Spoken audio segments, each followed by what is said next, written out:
Hello JKSSB aspirants, my name is Rakesh Verma and I welcome you all to online platform of Engineers Career Point and Yourpedia.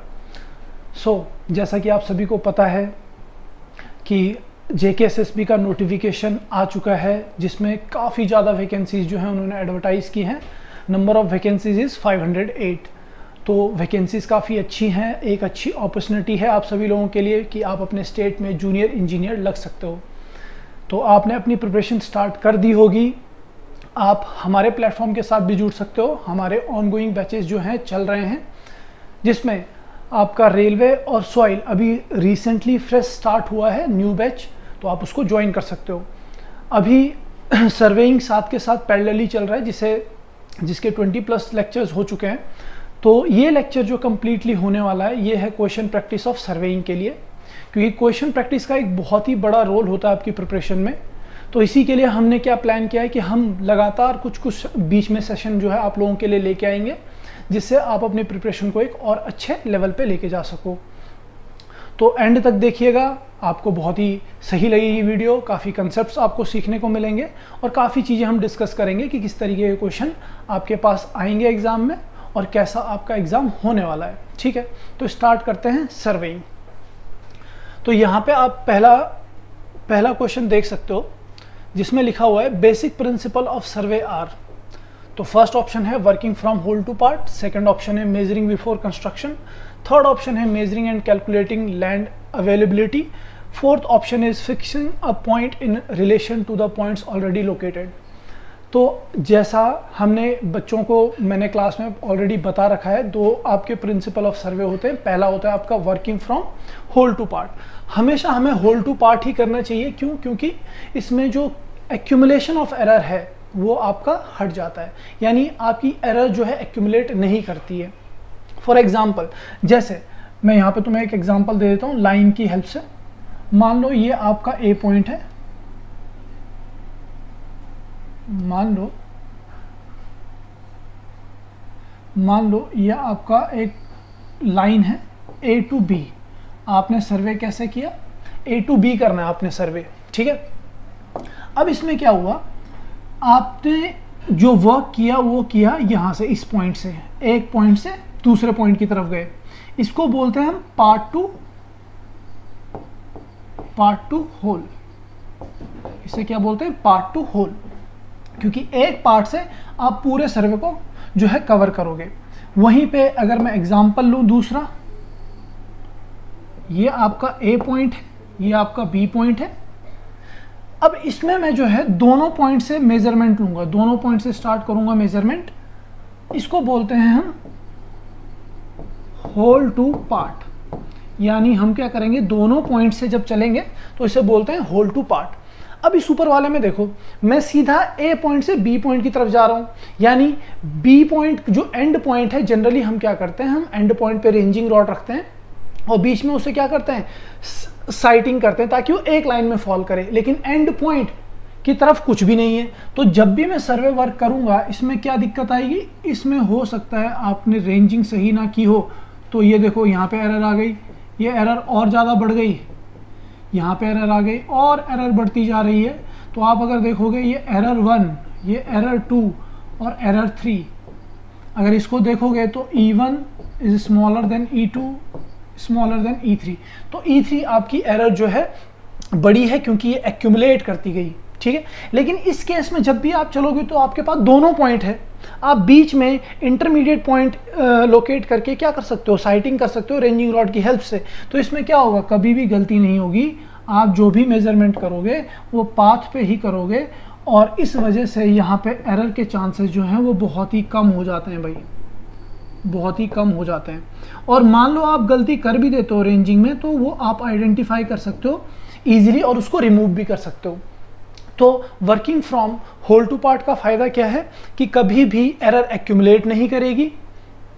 दूसरा point, अगर आपकी error हो भी जाती है तो आप उसको आइडेंटिफाई कर सकते हो और बाद में हटा सकते हो।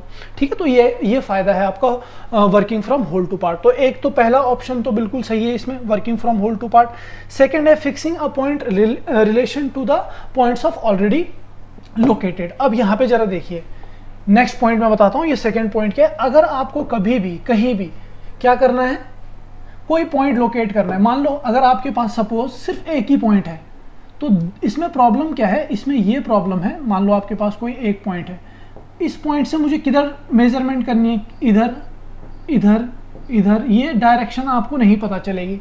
लेकिन अगर आपके पास पहले से ही दो वेल डिफाइंड पॉइंट हो, ये ए पॉइंट और एक दूसरा वेल डिफाइंड पॉइंट है बी, अगर ये है तो आप तीसरा पॉइंट इजीली लोकेट कर सकते हो। वो चेन मेथड से भी कर सकते हो, ऑफसेट मेथड से भी कर सकते हो, बहुत सारे मेथड है। तो ऑफसेट मेथड क्या है, आप गए यहाँ से मान लो x डिस्टेंस, b से x डिस्टेंस गए, यहाँ पे क्रॉस स्टाफ का यूज़ किया और हमने y डिस्टेंस पे कोई पॉइंट है c, वो लोकेट कर दिया, इसे बोलते हैं ऑफसेट मेथड। ठीक है, ये क्या है आपका ऑफसेट मेथड। और हम चेन मेथड की हेल्प से भी कर सकते हैं। कैसे? फॉर एग्जाम्पल, ये आपका पॉइंट A है, ये आपका पॉइंट B है, आपको पता है A से जो C पॉइंट है वो सर्टेन डिस्टेंस पे है, वो डिस्टेंस हमको पता है, B से एक सर्टेन डिस्टेंस पे वो डिस्टेंस हमको पता है, जहाँ पे ये इंटरसेक्ट करेगा हम उसको जोड़ लेंगे, C पॉइंट लोकेट हो गया। ये आपका चेन मेथड है, ये आपका चेन मेथड है। तो भाई दो चीज़ें हैं जो हमेशा आपको ध्यान रखनी है। पहला, आपको हमेशा working from whole to part करना है, जिसमें एक्यूमुलेशन ऑफ एरर नहीं होगा। दूसरा, कोई भी एक पॉइंट लोकेट करने के लिए एटलीस्ट मेरे पास दो वेल डिफाइंड पॉइंट्स होने चाहिए। तो इसका जो आंसर, करेक्ट आंसर बन जाएगा 1 और 4, 1 and 4 is the right answer. तो आपका जो डी है वो करेक्ट ऑप्शन है। ठीक है, आगे बढ़ते हैं। नेक्स्ट क्वेश्चन देखिए, ये बोल रहा है geodetic survey can not be done for work requiring high precision. अब ये स्टेटमेंट वाले क्वेश्चन है।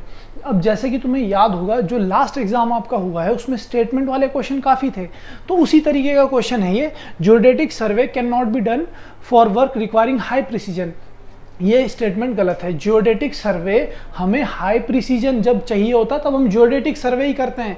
जनरली हमारे जो सर्वे का टाइप है वो दो होता है, हमारा सर्वे का टाइप जो है वो दो है। एक है आपका प्लेन सर्वे और एक होता है जियोडेटिक सर्वे। जियोडेटिक सर्वे, ठीक है।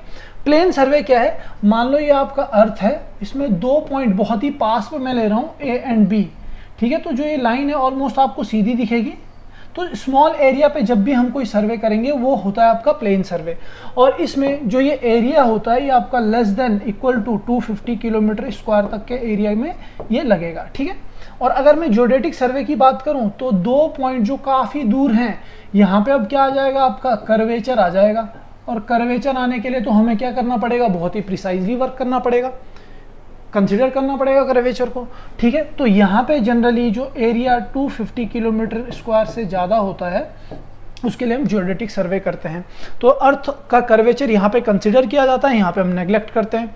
अब कितना कर्वेचर होता है भाई, तो हमें पता है, अगर आपका ये 12 किलोमीटर का स्ट्रेट लाइन है यानी प्लेन सर्वे, तो जियोडेटिक में ये 12 किलोमीटर प्लस 1 सेंटीमीटर का कर्वेचर रहेगा, यानी हम 12 किलोमीटर के ऊपर 1 सेंटीमीटर का कर्वेचर जो है कंसिडर करते हैं। अब यहाँ पे प्लेन सर्वे में अगर बात करूँ तो कौन कौन सा, चेन सर्वे आपका एक प्लेन सर्वे है, ट्रैवर्सिंग आपका प्लेन सर्वे है, प्लेन टेबल भी आपका प्लेन सर्वे, और बाकी जो भी हमारे सर्वे हैं वो सारे जियोडेटिक के अंदर आते हैं, ठीक है।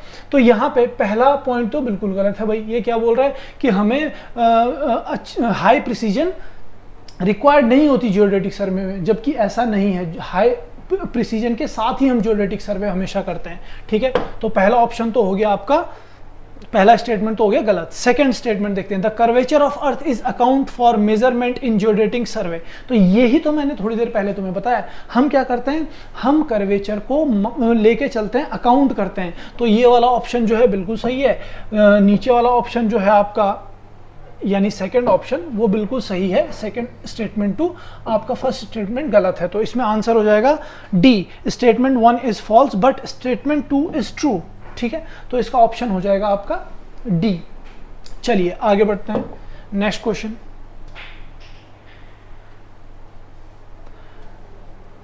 अब जरा यहां पे देखिए, नेक्स्ट क्वेश्चन है तुम लोगों के लिए। नेक्स्ट क्वेश्चन है, which one of the following scale is largest one. आपको लार्जेस्ट स्केल बताना है। अब स्केल लार्जेस्ट बताने के लिए आपको बेसिक पता होना चाहिए। क्या, भाई सिंपल सी बात है, जब भी हम स्केल लिखते हैं तो स्केल होता क्या है, map distance upon ground distance, सीधा यही ध्यान रखना है, ठीक है। और हमको पता है अगर ग्राउंड डिस्टेंस कम हुई तो हमारा स्केल क्या होगा, लार्ज, ठीक है। और रिप्रेजेंटेशन कैसे रखते हैं हम, हमेशा दोनों यूनिट सेम रख सकते हो या स्टेटमेंट की फॉर्म में भी लिख सकते हो। जैसे मैं ऐसा भी लिख सकता हूँ 1 centimetre on map represent 10 metre on ground, ठीक है। लेकिन जनरली इसको कैसा लिखा जाता है, रिप्रेजेंटेटिव फ्रैक्शन में 1 सेंटीमीटर, इसको भी सेंटीमीटर में चेंज करो तो इस तरीके से हम लिखते हैं, ठीक है। तो जैसा मैंने एग्जांपल दिया तो यहाँ पे देखो आपको वैसा ही क्वेश्चन है, यानी ग्राउंड डिस्टेंस जिसमें कम होगी वही स्केल आपका लार्ज होगा। तो पहले वाले में देखो ये बोल रहा है आपका, मैं सबका रिप्रेजेंटेटिव फ्रैक्शन जो है कैलकुलेट करके दिखाऊंगा। तो यहाँ पे देखो 1 सेंटीमीटर इक्वल टू कितना, 50 मीटर। 50 मीटर को चेंज करो भाई सेंटीमीटर में, तो 1 मीटर में कितना होता है, 100 सेंटीमीटर। तो ये बन गया आपका, ठीक है। देखिए नेक्स्ट वन हम अगर देखेंगे, ये पहला वाला है आपका। सेकेंड बी जो होगा, बी क्या है, ये आपका आर एफ के फॉर्म में हम डायरेक्टली इसको लिख सकते हैं 1 बाय ये कितना दे रखा है, 50,000। थर्ड वन है आपका सी, इसको आर एफ में चेंज करो तो ये हो जाएगा 1 सेंटीमीटर, 50 किलोमीटर है, 50 किलोमीटर है, कितना, 50 किलोमीटर। 50 किलोमीटर को अगर मैं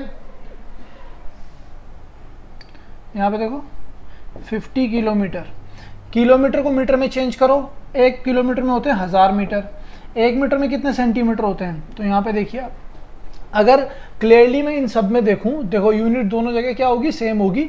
तो इन सब में मैं क्लियरली देखूं तो ग्राउंड डिस्टेंस किसकी कम है, इसकी कम है, ये ग्राउंड डिस्टेंस इसकी कम है। तो इसका जो रिप्रेजेंटेटिव फ्रैक्शन यानी जो स्केल होगा वो लार्जेस्ट वन होगा। तो इन सब में लार्जेस्ट वन स्केल जो है वो आपका ए है। अगर मैं बात करूं स्मॉलेस्ट स्केल की, तो इसमें जो स्मॉलेस्ट स्केल है भाई वो आपका ये वाला होगा। क्यों, क्योंकि जिसकी ग्राउंड डिस्टेंस बड़ी है उसका जो स्केल होगा वो क्या होगा, छोटा होगा। तो स्मॉलेस्ट वन जो होगा, स्मॉलेस्ट वन आपका ये थर्ड जो है ये होगा। तो आपको ध्यान रखना है कि कब आपको लार्जेस्ट पूछ रहा है और कब आपको स्मॉलेस्ट पूछ रहा है। तो जैसे मैंने बताया कि जब भी ग्राउंड डिस्टेंस कम होगी स्केल विल बी लार्ज, अगर ग्राउंड डिस्टेंस ज़्यादा हुई तो स्केल विल बी लेस, ठीक है। तो वैसा ही मैंने देखा है कि ग्राउंड डिस्टेंस कम थी तो हमारा स्केल रिप्रेजेंटेटिव फ्रैक्शन जो है वो बड़ा है, यानी स्केल भी हमारा क्या होगा, बड़ा ही होगा, राइट। चलिए आगे बढ़ते हैं। तो इसका ऑप्शन है ए। नेक्स्ट क्वेश्चन पे चलते हैं।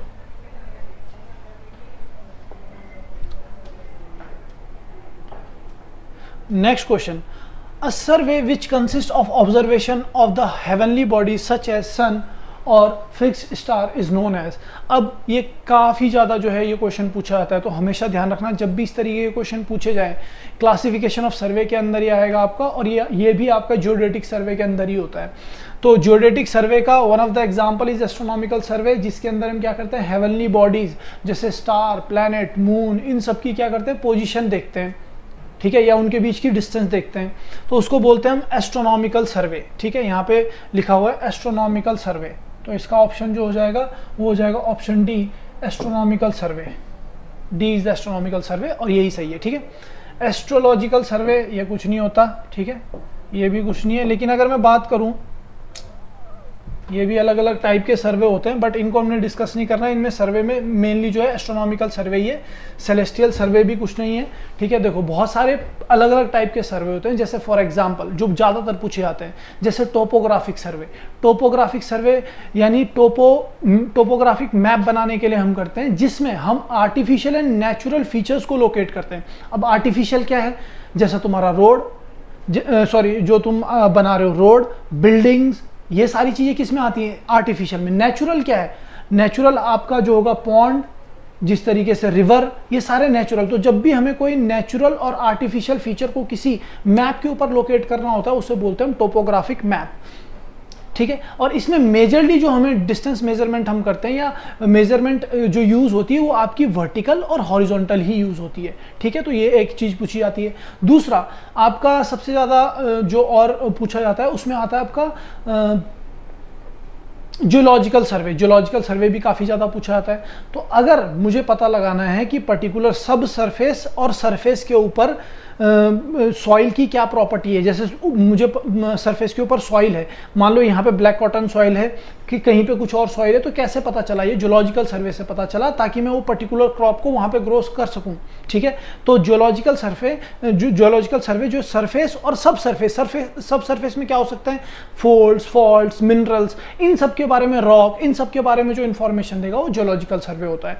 ठीक है, तो एस्ट्रोनॉमिकल सर्वे काफ़ी पूछा जाता है, आपका जियोलॉजिकल सर्वे काफ़ी पूछा जाता है, आपका टोपोग्राफिक सर्वे काफ़ी पूछा जाता है, तो इनके बारे में आपको जो है ध्यान रखना है। ठीक है, चलिए आगे बढ़ते हैं। नेक्स्ट क्वेश्चन है आपका, the representative fraction 1/1800 means that the scale is. Scale कितना होगा भाई, तो अभी जस्ट मैंने तुम्हें थोड़ी देर पहले ये चीज़ बताई थी और आई थिंक आप लोग इसका आंसर कर पाओगे।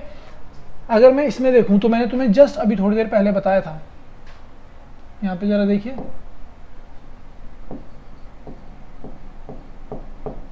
क्या दे रखा है, RF हमको 1/1800, तो मैंने किस में रखा था, सेंटीमीटर में मान सकते हो आप इसको। ठीक है, ओके, और हमेशा स्केल 1 in, क्योंकि जो भी ऊपर रहेगा यूनिट, जो भी ऊपर नंबर रहेगा उसका यूनिट और नीचे का यूनिट सेम होना चाहिए, यूनिट सेम रहेगा RF में।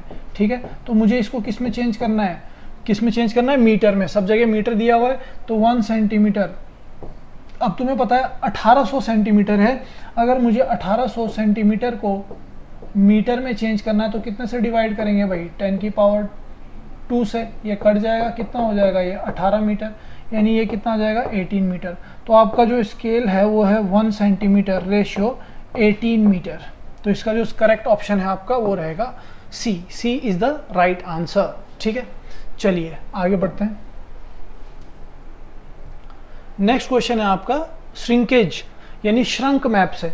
अब श्रंक मैप में क्या है, ध्यान से सुनना, दो चीजें रहती है हमेशा, एक श्रंक मैप होता है, एक रॉन्ग स्केल होता है। ठीक है, ये क्वेश्चन जो है वो आपका श्रंक मैप से, तो ये बोल रहा है कि the shrinkage of an old map is, यहाँ पे श्रिंकेज फैक्टर आपको दे रखा है डायरेक्ट, इस क्वेश्चन में श्रिंकेज फैक्टर आपको डायरेक्ट दे रखा है मेरे भाई। ठीक है जी, अब यहाँ देखिए, अगर मुझे श्रिंकेज फैक्टर दे रखा है, श्रिंकेज फैक्टर दे रखा है कितना है, 24/25, कितना है 24/25, राइट, ओके। और मुझे RF दे रखा है, यानी जो हमारा पहले का रिप्रेजेंटेटिव फ्रैक्शन था वो दे रखा है 1/2400, यानी 1 centimetre on map represent 2400 centimetre on ground. अब मुझे इसको क्या करना है, इसका जो है करेक्टेड स्केल निकालना है। तो जो करेक्टेड स्केल होता है, हम क्या करते हैं, 1/2400 इसी रेट से जो है वो चेंज होगा, तो बस मल्टीप्लाई कर देंगे यहाँ पे RF multiply by shrinkage factor. तो RF कितना है, 1/2400 मल्टीप्लाई बाय 24/25, ठीक है, ये हो जाएगा 25। तो आप जब इसको सॉल्व करोगे, सॉल्व करो, ये आएगा आपका 1/2500, ठीक है, 1/2500 आएगा, सॉल्व करके देख लेना। ठीक है, तो इसका आंसर जो है आपका वो होगा B। ठीक है, इसका आंसर होगा B। ओके, आगे बढ़ते हैं, नेक्स्ट क्वेश्चन पे चलते हैं। नेक्स्ट क्वेश्चन है, the scale of given plan is written as 1/200 if original length of 10 centimeter on plan has now shrunk to 9.8 centimeter. Determine the actual distance denoted by line which currently measures 10 centimeter. अब यहाँ पे जरा देखिए इस type के question को कैसे करना होता है, जरा देखिए। जैसा मैंने तुम्हें बताया है ऑलरेडी पीछे कि सबसे पहले हमको निकालना है श्रिंकेज फैक्टर। हम क्या निकालेंगे, श्रिंकेज फैक्टर, कितने रेट से जो है श्रंक किया है आपका मैप। तो देखो पहले 10 सेंटीमीटर पड़ रहा था ओरिजिनली, अब कितना पड़ रहा है 9.8, तो कितना आ जाएगा, कितने फैक्टर से श्रंक हुआ है, 0.98 से श्रंक हो रखा है। अब हमको क्या करना पड़ेगा, ये अब जो स्केल है ये भी रिप्रेजेंट गलत करेगा, तो अब हमको श्रंक स्केल निकालना पड़ेगा। जितना श्रंक स्केल जो हमारा न्यू स्केल होगा, करेक्टेड स्केल आप इसको बोल सकते हो, ये क्या हो जाएगा आपका जो ओरिजिनल स्केल है, original scale multiply by shrinkage factor. Original scale is 1/200 और ये है आपका 0.98। ठीक है, तो इसको सॉल्व करो। यहां से पहले हम स्केल निकालेंगे जो हमारा श्रंक स्केल है, तो ये हो जाएगा आपका 200.98। तो ये आ रहा है आपका जो नया स्केल बन गया। अब 1 centimetre on map will represent 200.08, इतना रिप्रेजेंट करेगा भाई। पहले कितना कर रहा था, 1 centimetre represents 200 centimetre on ground, यानी 1 यूनिट ऑन मैप ग्राउंड पे कितना बता रहा है, 200 यूनिट। अब चेंज हो गया, कितना बता रहा है अभी ग्राउंड पे, 204 यूनिट। क्यों? क्योंकि हमारा जो मैप जो है वो श्रंक कर गया था। अब 10, ये बोल रहा है 10 सेंटीमीटर की लाइन बताओ ग्राउंड पे कितना बताएगी। तो जो करेक्टेड लेंथ अब मुझे निकालनी है, करेक्टेड लेंथ जो निकालनी है वो उसका फॉर्मूला होता है मेजर्ड लेंथ अपॉन जो भी हमारा श्रंक स्केल है। ठीक है, अब देखो जनरली जब भी हमें कोई भी चीज़ निकालनी होती है तो हम क्या करते हैं भाई, देखो अगर मैं बोल रहा हूँ कि 1 सेंटीमीटर रिप्रेजेंट कर रहा है आपका 50 मीटर ऑन ग्राउंड, ठीक है, तो ये कैसे लिखेंगे हम स्केल को, हम ऐसे ही लिखेंगे ना, इसी तरीके से लिखेंगे। सेंटीमीटर या मीटर है एग्जाम्पल के लिए, यानी 1 सेंटीमीटर जो है 5000 सेंटीमीटर ग्राउंड पे बता रहा है। अब मैं तुम्हें बोलूँ कि बताओ 5 सेंटीमीटर कितना बताएगा, तो मैं क्या करूँगा इसमें, 5 सेंटीमीटर कितना बताएगा, 1 सेंटीमीटर 50 मीटर बता रहा है, तो इसको 5 से मल्टीप्लाई करना पड़ेगा हमको, कितना आ जाएगा 250 मीटर सिंपली। तो अगर मैं तुम्हें ध्यान से देखो, अगर मैं स्केल को नीचे लिख दूँ ना, ये सेंटीमीटर में है ये मीटर में है, डिवाइड कर दूँ तो ये अपने आप ऊपर आ जाएगा 5 सेंटीमीटर मल्टीप्लाई बाय 50 मीटर, यानी ये जो कन्वर्ट हो जाएगा आपका। ठीक है, यहाँ पे सेंटीमीटर से सेंटीमीटर कट गया, ये हट जाएगा 5 × 50 कितना हो जाएगा 250 मीटर। यानी जो मेजर्ड लेंथ है अगर मैं उसे श्रंक स्केल से डिवाइड कर दूं तो मेरे को सारी चीज़ें पता चल जाएंगी। ठीक है, तो मुझे बस यही करना है। तो यहाँ पे जरा देखिए, यहाँ पे जरा देखिए, ठीक है, तो जरा वैल्यू में पुट कर देता हूँ फिर हम आगे बढ़ेंगे। तो मेजर्ड जो हमारा करेक्टेड लेंथ है वो हो जाएगा, measured length is 10 centimetre, right. और हमने जो अभी यहाँ पे स्केल निकाला, ये देखो ये था, ये सेंटीमीटर में ही है भाई। ठीक है, तो ये भी सेंटीमीटर में ही होगा। ठीक है, सेंटीमीटर में ही होगा। तो अब हम क्या करेंगे, इसको डिवाइड कर देंगे हमारे श्रंक स्केल से। ये ऊपर जाएगा, देखो ये सेंटीमीटर है, ये भी सेंटीमीटर है, तो ये तो वैसे ही सेंटीमीटर में ही आंसर आएगा। 10 से मल्टीप्लाई करो 2040.8 सेंटीमीटर। और अगर मुझे, क्योंकि डिस्टेंस सारी मीटर में दे रखी है, तो क्या करना पड़ेगा, डिवाइड बाय 100 करूंगा तो इट विल कम आउट 20.40, यानी आंसर क्या हो जाएगा आपका ए। तो A is the correct answer, A is the correct answer. ठीक है, आगे बढ़ते हैं भाई। नेक्स्ट, अब ध्यान देना इस तरीके के क्वेश्चन, ये क्वेश्चन जो है आपका ये है रॉन्ग स्केल से। पहले वाले में क्या था, मैप श्रंक कर गया था, लेकिन इसमें क्या है आपका जो है स्केल रॉन्ग है। तो इसको हम कैसे कैलकुलेट करते हैं, सिर्फ ये बोल रहा है measurement taken with the wrong scale can be corrected by using which relation. तो true length equal to correct scale by wrong scale measured length. ठीक है, अब देखो तुम्हें ये चीज पता ही होगी, जब भी हमें एरिया निकालना होता है ना, तभी सिर्फ स्केल का जो है स्क्वायर होगा। ठीक है, तभी स्केल, अगर यहाँ पे मैं लिख देता ट्रू एरिया और यहाँ पे मेजर्ड एरिया, तो फिर ये फॉर्मूला सही था। और क्या बोलते हैं, अगर मैं क्यूब लिख रहा हूँ तो यहाँ पे मेजर्ड वॉल्यूम होना चाहिए था और यहाँ पे हमारा ट्रू वॉल्यूम आ जाता। हमें सिर्फ जो रिलेशन यहाँ पे तीनों रिलेशन में दिख रहा है वो सही रिलेशन सिर्फ पहला वाला दिख रहा है। तो पहला वाला जो है आपका वो ट्रू लेंथ है। ट्रू लेंथ का फॉर्मूला होगा correct scale upon wrong scale multiply by measured length. ठीक है, तो ये आपका जो है फॉर्मूला रहेगा यहाँ पे, तो ऑप्शन हो जाएगा आपका ए। ठीक है, आपका फॉर्मूला हो जाएगा ए। अगर एरिया होता तो ये नीचे वाला फॉर्मूला सही था, ट्रू एरिया, यहाँ पे क्या हो जाता मेजर्ड एरिया, इसीलिए स्क्वायर किया है। ठीक है, अगर यहाँ पे वॉल्यूम पूछता तो मेजर्ड वॉल्यूम यहाँ पे आना था, फिर आपका ये ऑप्शन सही हो जाता। तो सही आंसर जो होगा इसका वो ए है। ठीक है, आगे बढ़ते हैं। नेक्स्ट है इन वेल कंडीशनड ट्राइंगल। अब देखो, जब भी हम क्या करते हैं, सर्वे करते हैं, चेन सर्वे, तो हम सारे एरिया को ट्राइंगल्स में डिवाइड करते हैं। ये भी क्वेश्चन पूछा जाता है कि चेन सर्वे में जब भी हम सर्वे करते हैं तो हम क्या करते हैं, इस तरीके से सर्वे, ये हमारा कोई एरिया, इसमें सर्वे करना है, ये हमारा पॉइंट है, तो हम क्या करते हैं, ऐसे वेल कंडीशनड ट्राइंगल बनाते हैं। ठीक है, ऐसे। तो वेल कंडीशन ट्राइंगल कौन सा होता है? ऐसा ट्राइंगल जिसका कोई भी angle, any angle, should not be less than 30 degree, ये 30 डिग्री है, ठीक है, should not be less than 30 degree and should not be greater than 120 degree. तो कोई भी जो इसका एंगल है, ये तीनों में से कोई भी एंगल, कोई भी ABC, एनी एंगल 30 से कम नहीं होना चाहिए और 120 से ज़्यादा नहीं होना चाहिए। अगर ऐसा होगा तो हम उसे क्या बोलते हैं, हम उसे बोलते हैं वेल कंडीशनड ट्राइंगल। तो इसमें अगर देखो, no angle should be more than 30 degree, दूसरा बोल रहा है no angle should be less than 30 degree, तो ऑप्शन जो है बी आपका करेक्ट है। ठीक है, B is the right answer. एक और स्टेटमेंट होना चाहिए था कि भाई 120 डिग्री से भी ज़्यादा नहीं होना चाहिए। चलिए आगे बढ़ते हैं भाई।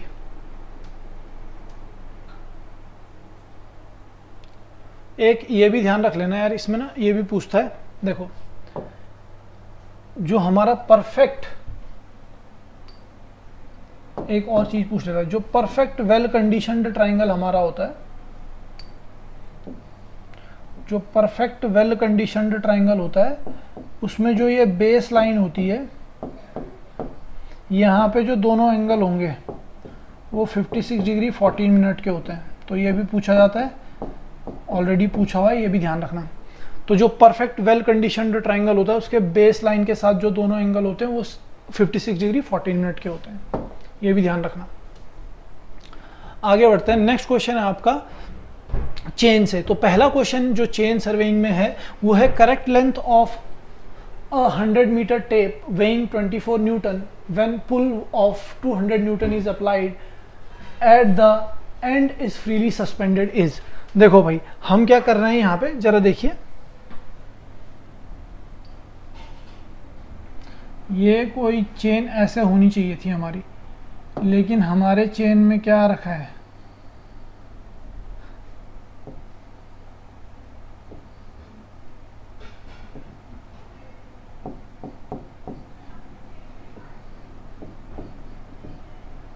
ठीक है, ये है pull at the time of measurement. ठीक है, और हमारा जो चेन है वो ऐसे सैग कर रखा है।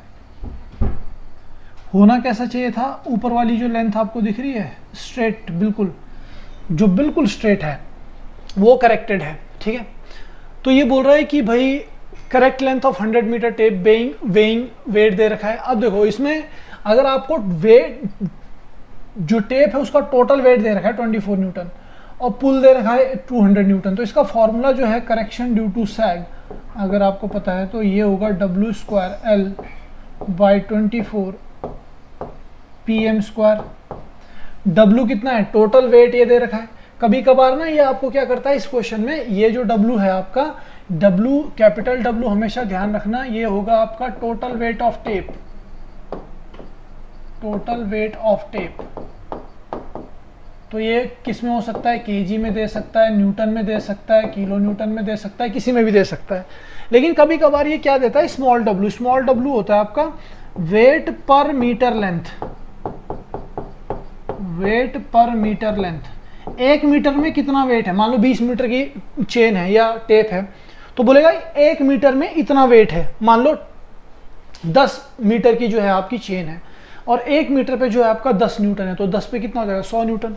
वैसे ही बिल्कुल, तो यहाँ पे अगर मुझे टोटल वेट निकालना पड़ेगा तो क्या करना पड़ेगा भाई, जो पर मीटर पे वेट है मल्टीप्लाई बाय टोटल लेंथ से हम मल्टीप्लाई करेंगे, तब जाके जो है इस फॉर्मूले में जब आप पुट करोगे, तो जब आपको पर मीटर लेंथ पे वेट दे रखा होगा तो ये फॉर्मूला बन जाता है। इसको पुट करो, ये क्या बन जाएगा, W का स्क्वायर, ये L स्क्वायर है क्योंकि यहाँ पे हमको पता है ना स्मॉल w L था, तो एक L और लग गया, ये L क्यूब हो जाएगा। नीचे कितना आएगा, 24 PM स्क्वायर। फिर आपका फॉर्मूला ये होना था। तो अगर आपको पर मीटर लेंथ में वेट देता है तो आप इस फॉर्मूले को यूज कर सकते हो। तो लेकिन हमको क्वेश्चन में क्या दे रखा है, टोटल वेट दे रखा है, तो डायरेक्ट हम इसको यूज कर लेंगे भाई फॉर्मूले को। यहाँ पे देखो टोटल वेट कितना है 24 का स्क्वायर, लेंथ कितनी दे रखी है 100, 24 मल्टीप्लाई बाय 200 का स्क्वायर। ठीक है, तो इसको जब आप सॉल्व करोगे कितना आएगा, ये सॉल्व करना 24 से तो 24 वैसे ही कट जाएगा, ये 24 से तो एक 24 वैसे ही कट गया, 200 ये 400 हो जाएगा। चलो कर ही लेते हैं, कितना आ जाएगा 24 मल्टीप्लाई बाय 100 डिवाइडेड बाय 200 का स्क्वायर। ओके, तो ये आ रहा है आपका 0.06 मीटर। ठीक है जी। अच्छा, अब ध्यान से सुनना, हमें करेक्टेड लेंथ निकालनी है ऊपर वाली, हमने मेजर की है नीचे वाली, तो सैग करेक्शन हमेशा क्या ऊपर वाली चाहिए, तो घटाना पड़ेगा। तो इसका जो करेक्शन होता है वो हमेशा नेगेटिव होता है, तो ये पॉइंट भी आपको ध्यान रखना है। सैग करेक्शन जो होगा हमेशा वो नेगेटिव इन नेचर होगा। तो तुम खुद देखो टोटल लेंथ कितनी थी 100, माइनस कितना करेंगे करेक्शन, तो ये कितना आ जाएगा, ये आ जाएगा आपका इतना 99.94 metre. This will be come out as 99.94 metre. ठीक है, तो ये हो जाएगा आपका आंसर इस पर्टिकुलर क्वेश्चन के लिए। ठीक है जी, चलिए आगे बढ़ते हैं। नेक्स्ट देखो, अब नेक्स्ट क्वेश्चन क्या है, ये बोल रहा है आपका, अब 30 metre metric chain is found to be 0.1 meter too short throughout the measurement if the distance measured is recorded as 300 meter then actual distance will be। अच्छा, अब देखो यार इस टाइप के क्वेश्चन कैसे करने होते हैं जरा देखिए। हमें फॉर्मूला पता है, फॉर्मूला क्या होता है मैंने तुम्हें बता रखा है, हमेशा इस तरीके से ध्यान रखना, true into true equal to false into false. ठीक है, हमें क्या निकालनी है, करेक्टेड लेंथ निकालनी है। जो करेक्टेड लेंथ निकालनी कैलकुलेट करनी है वो ये है, ग्राउंड पे करेक्टेड लेंथ। जो आपका सही लेंथ ऑफ चेन है, ये दोनों सही है। मान लो 30 मीटर की चेन है, ठीक है, और ये हो गई आपकी छोटी हो गई, 0.1 मीटर टू शॉर्ट हो गया, तो ये फॉल्स हो जाएगी। जो आपने मेजर किया वो भी फॉल्स है, तो यहां से आप क्या निकाल सकते हो, करेक्टेड डिस्टेंस ऑन ग्राउंड निकाल सकते हो। जाएगा रॉन्ग लेंथ ऑफ चेन, सही यानी right length of chain multiply by measured. इस फॉर्मूले से हम इसको कैलकुलेट कर सकते हैं। ठीक है, तो ये क्या बोल रहा है आपको कि भाई हमारी जो चेन है वो 0.1 मीटर जो है शॉर्ट हो गई, तो शॉर्ट हो गई तो क्या करेंगे, माइनस करेंगे। अगर लॉन्ग हो जाती तो हम उसे ऐड करते। ठीक है, डिवाइडेड बाय 30 हमारी सही लेंथ है चेन की, 30 मीटर मैट्रिक चेन है। हमने जो मेजर किया है वो है कितना है 300 मीटर, तो हमको ये जो है ये वाली लेंथ पूछ रहा है भाई। तो देखो ये कितना हो जाएगा, अब यहाँ देखो 30 माइनस 0.1 है डिवाइडेड, तो ये ओवरऑल वैल्यू छोटी हो जाएगी, मल्टीप्लाई करोगे तो 300 से छोटा ही आएगा वैल्यू।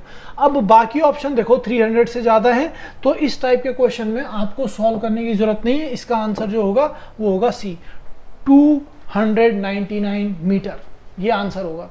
क्योंकि यहाँ पे देखो 30 मीटर, ये 29.9 मीटर हो गया, डिवाइड करोगे तो 1 से छोटा ही आएगा, और अगर 1 से छोटी वैल्यू है और उसे 300 से मैं मल्टीप्लाई करूं तो वो हमेशा 300 से कम ही आने वाला है। ठीक है, तो ये हो गया आपका क्वेश्चन। आगे बढ़ते हैं भाई, नेक्स्ट क्वेश्चन।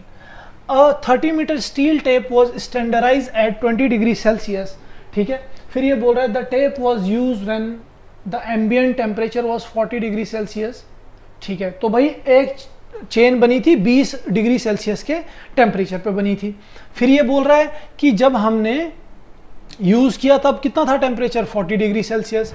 अब बोल रहा है 30 मीटर की चेन जो है हमारी measured with the tape will actually be coefficient of expansion of tape material हमको दे रखा है। अच्छा ठीक है, तो ये हमको सिंपली एक्चुअल लेंथ पूछ रहा है इस 30 मीटर के लिए। ठीक है, इस 30 मीटर के लिए सही लेंथ पूछ रहा है। तो यहाँ पे जरा देखो, पहली चीज़ तो ये ध्यान से देखो कि temperature at the time of measurement और जो स्टैंडर्डाइजेशन के टाइम पे टेम्परेचर है, मेजरमेंट का टेम्परेचर ज़्यादा है। तो ये हमेशा ध्यान रखना कि जब भी आपका मेजरमेंट के टाइम पे टेम्परेचर ज़्यादा होता है और आपका स्टैंडर्डाइजेशन वाला टेम्परेचर कम होता है, तो आपका जो करेक्शन होगा वो पॉजिटिव करेक्शन होगा। ठीक है, सिंपल। क्योंकि देखो, जब भी हम कोई चेन बनाते हैं तो एक स्टैंडर्ड टेम्परेचर पे बनाते हैं। फॉर एग्जांपल मैंने 20 डिग्री सेल्सियस पे एक चेन बनाई, उसमें मैंने पुल लगाया 20 किलो का। अब अगर मैं साइड पे लेके जा रहा हूँ और साइड पे मेरा टेम्परेचर 40 डिग्री सेल्सियस हो गया, तो चेंज आएगा, क्योंकि वो चेन का क्या कुछ ना कुछ कोफिशिएंट ऑफ थर्मल एक्सपेंशन होगा, जिससे वो चेन जो एक्सपेंड कर जाएगी। तो जो लेंथ आप मेजर करोगे वो गलत ही होगी हमेशा। तो हमें क्या निकालना है इसमें, 30 मीटर के लिए सही लेंथ निकालनी है भाई। तो चलिए जरा इसको कैलकुलेट करते हैं, कितना आएगा। यहाँ पे जरा देखिए, अब इसका फॉर्मूला क्या होता है, correction due to temperature alpha L T, ये तो हमको पता ही है, अल्फा एल टी। ठीक है, ओके। अब यहाँ पे अल्फा कितना है आपका, अल्फा आपको दे रखा है 15 इंटू 10 की power -6 multiply by 30 metre. Temperature कितना है 40, temperature at the time of measurement, और temperature during standardisation was 20 degree Celsius. तो यहाँ से करेक्शन ड्यू टू टेम्परेचर आपका निकल जाएगा। ठीक है जी, निकालिए इसको, कितना आ रहा है ये। तो ये है 15 इंटू 10 की power -6 multiply by 30 multiply by 20, 15 into 10 की power 6 multiply by 30 multiply by 20।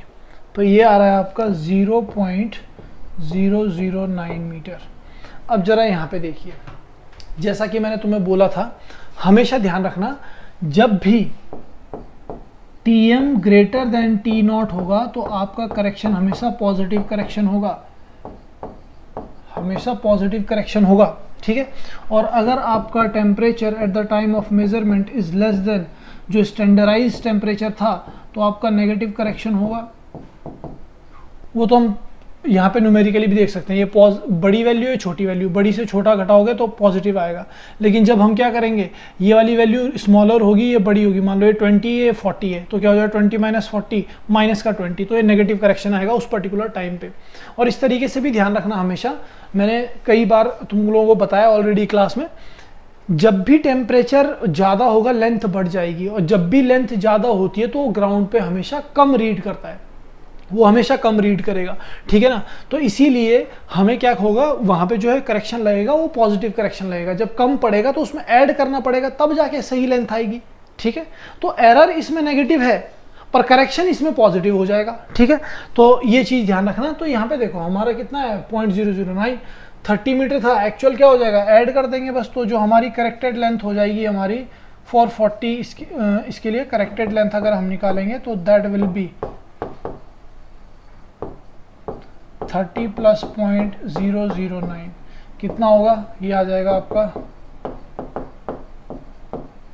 ये सही आंसर होगा। राइट, चलिए आगे बढ़ते हैं। नेक्स्ट क्वेश्चन है, which of the following angle can be set out with the help of French staff, French cross staff. अब देखो 3 टाइप के क्रॉस स्टाफ जनरली हमारे होते हैं। क्रॉस स्टाफ की अगर मैं बात करूं तो ध्यान से देखो,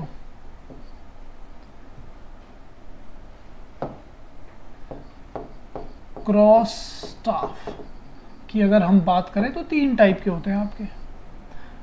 फर्स्ट वन होता है आपका ओपन क्रॉस स्टाफ,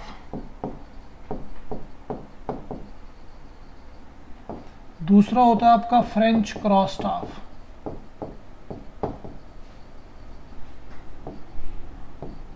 और एक आपका और होता है एडजस्टेबल क्रॉस स्टाफ।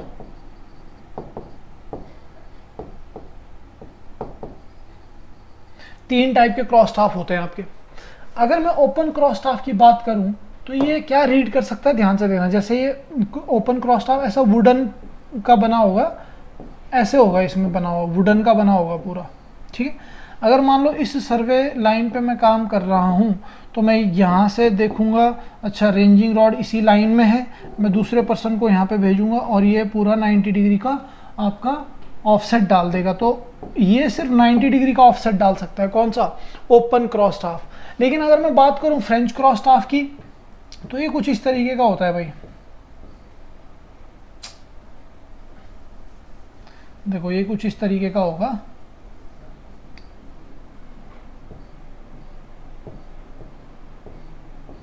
जिसकी 8 साइड्स होती हैं।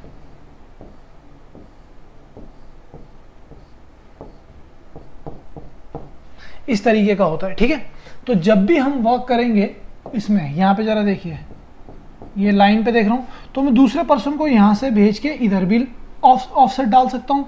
यहाँ से देख के यहाँ पे आपका एक आई वेन बना होगा, इधर भी आपका एक आई वेन होगा, इधर भी एक आपका eye vane, 4 eye vane, 4 object vane. यहाँ से हम क्या कर सकते हैं, ये भी जो है लोकेट कर सकते हैं। तो आपका एंगल जो बनेगा वो 45 डिग्री का भी हो सकता है, 90 डिग्री का भी बन सकता है, और यहाँ से 135 का भी हम डाल सकते हैं। तो जो फ्रेंच क्रॉस स्टाफ है वो आपका ऑफसेट डालेगा 45 डिग्री और 90 डिग्री। और एडजस्टेबल क्रॉस स्टाफ तो पूरा ही जो है आपका कितने भी एंगल पे जो है आपका क्या कर सकता है, ऑफसेट डाल सकता है। तो ऑफसेट कितने एंगल पे होना चाहिए वो मैंने बता दिया। ओपन क्रॉस स्टाफ सिर्फ 90 डिग्री ऑफसेट के लिए यूज़ किया जाता है। फ्रेंच क्रॉस स्टाफ 45, 90 डिग्री और 135 इधर का भी है। यहाँ से भी अगर एक, यहाँ पे देखो इसके पीछे तुम्हें दिख रहा होगा ना, यहाँ से भी एक और एंगल जो है ये डाल सकता है। तो ये कितना हो जाएगा टोटल 135। तो 45, 90 डिग्री, 135 का जो है हम इसमें क्या कर सकते हैं, ऑफसेट डाल सकते हैं। और एडजस्टेबल 0 से 360 डिग्री। तो ये क्वेश्चन हो गया आपका। आगे बढ़ते हैं नेक्स्ट क्वेश्चन पे।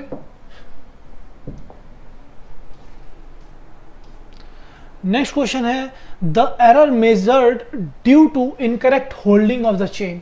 अगर आप गलत तरीके से चेन को होल्ड कर रहे हो तो किस तरीके का एरर आपका बनेगा, तो ध्यान से सुनना। जनरली जब भी हम होल्ड करते हैं चेन को, तो कभी तुम क्या करोगे, थोड़ा आगे से पकड़ लोगे, थोड़ा पीछे से पकड़ लोगे। तो ये हमेशा क्या होगा, ये कंपनसेटिंग इन नेचर होता है। जब भी तुम देखोगे गलत तरीके से चेन को होल्ड करना कंपनसेटिंग इन नेचर होता है। कभी आप पॉइंट से पीछे पकड़ लोगे, कभी पॉइंट से आगे पकड़ लोगे, इसी तरीके से रहता है। एक एग्जांपल मैं एरो की फॉर्म में भी देता हूं, जरा देखो। एरो की फॉर्म से तुम ज्यादा बेटर समझोगे।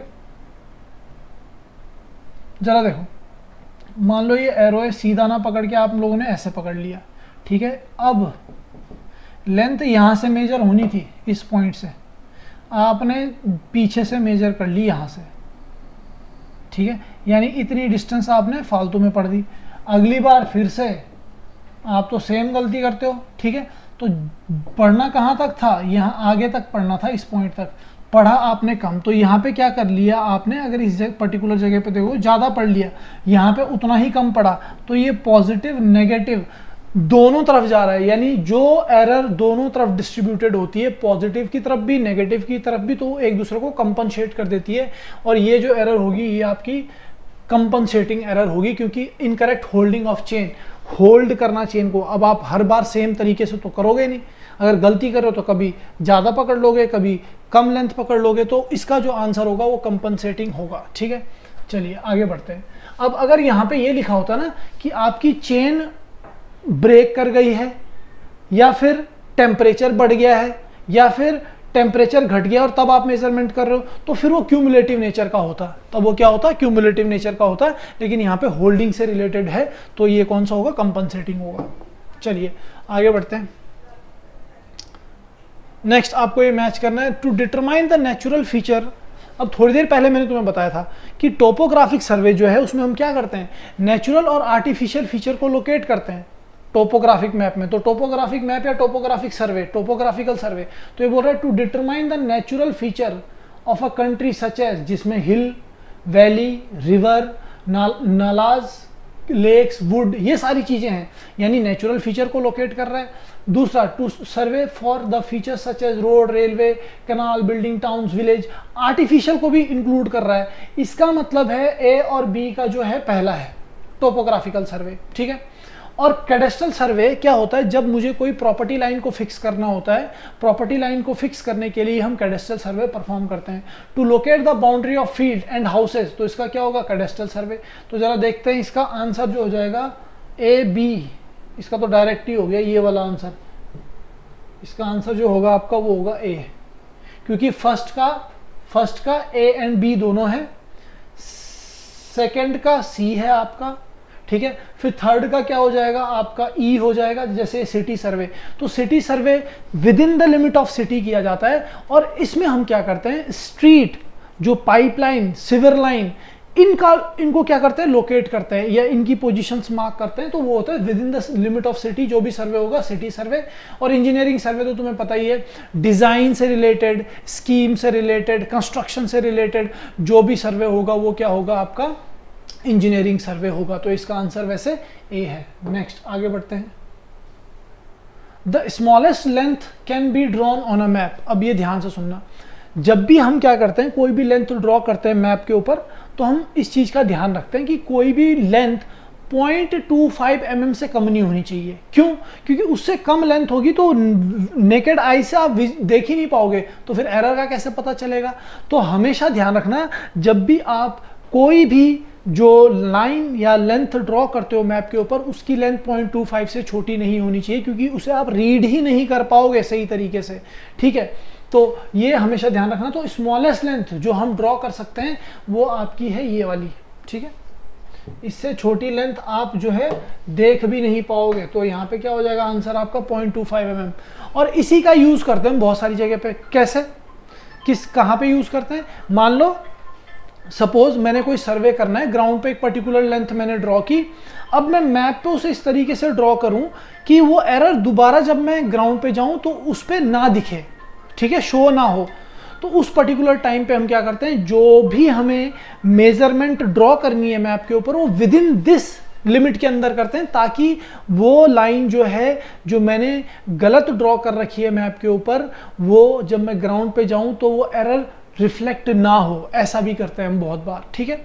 तो विद इन दिस लिमिट अगर मैं कोई भी गलती करूंगा मैप के ऊपर, तो वो ग्राउंड पे पता चलेगा ही नहीं कि आपने गलती कर रखी है। तो ये वैल्यू बहुत ही ज्यादा इंपॉर्टेंट है, राइट, ठीक है। आगे बढ़ते हैं। नेक्स्ट है ऑफसेट। अब ऑफसेट क्या होता है भाई, ये तुमको मैंने पहले भी बता रखा है जब हमने फर्स्ट क्लास की थी। तो यहाँ पे जरा देखिए, ये है आपकी सर्वे लाइन, ठीक है। ये ए पॉइंट है, ये बी पॉइंट है। अब ऑफसेट क्या होता है, ऑफसेट हम जो हमारी सर्वे लाइन होती है उसके लेफ्ट या राइट की तरफ, जो भी लेफ्ट यानी लेटरल डायरेक्शन, ये क्या हो गई लॉन्गिट्यूडनल। तो लेटरल में अगर मैं जाऊंगा तो कैसे जाऊंगा, इधर जाऊंगा ना, इधर। मान लो ये कोई पी पॉइंट है, मैंने लोकेट कर दिया, मैंने बोला ये 15 मीटर दूरी पे है, और ये मैंने ऑफसेट डाला है परपेंडिकुलर ऑफसेट। मैं इधर भी कर सकता हूँ। तो जब भी हम लेटरल मेजरमेंट करते हैं with respect to main survey line, तो वही क्या होता है आपका ऑफसेट होता है, ठीक है। वही क्या होता है आपका ऑफसेट होता है। अच्छा, अब इसमें एक और चीज़ है भाई, क्या, तुमको जो तुम्हारे एग्जाम में पहले भी पूछा हुआ है उसको मैं रिपीट कर देता हूँ यहाँ पे, जरा ध्यान से सुनना। मैंने क्या बोला, मान लो ये आपकी मेन सर्वे लाइन है और ये है आपका कोई फीचर, ठीक है।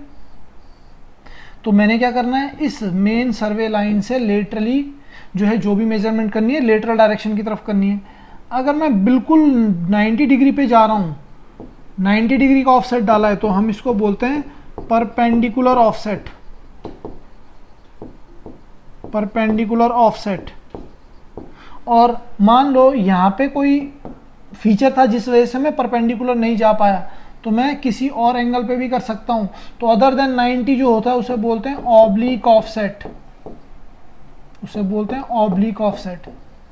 अब तुम्हारे पास जो क्वेश्चन आया था वो ये आया था कि ऑफसेट की लेंथ अगर आपकी less than equal to 15 metre है तो हम बोलते हैं उसे शॉर्ट ऑफसेट, और अगर आपकी ऑफसेट की लेंथ ग्रेटर देन 15 मीटर है तो हम उसे बोलते हैं लॉन्ग ऑफसेट। तो ये भी आपको ध्यान रखना है, ठीक है। शॉर्ट ऑफसेट, अगर ऑफसेट की लेंथ 15 मीटर से कम या उसके बराबर है तो होगा शॉर्ट, ग्रेटर देन 15 है तो हम उसे बोलेंगे लॉन्ग ऑफसेट। ये क्वेश्चन आपके एग्जाम में ऑलरेडी पूछा हुआ है, ठीक है। चलो आगे बढ़ते हैं। नेक्स्ट क्वेश्चन है आप लोगों का, the object of chain and cross staff survey is to. अच्छा, चेन सर्वे और क्रॉस स्टाफ सर्वे का यूज क्या है, to locate the boundary of an area. बिल्कुल सही बात है, अगर किसी एरिया की बाउंड्री लोकेट करनी है तो हम यूज करेंगे इसको। Plot the figure to scale, बिल्कुल सही बात है। Find the area of plot, plot का एरिया कैलकुलेट करेंगे।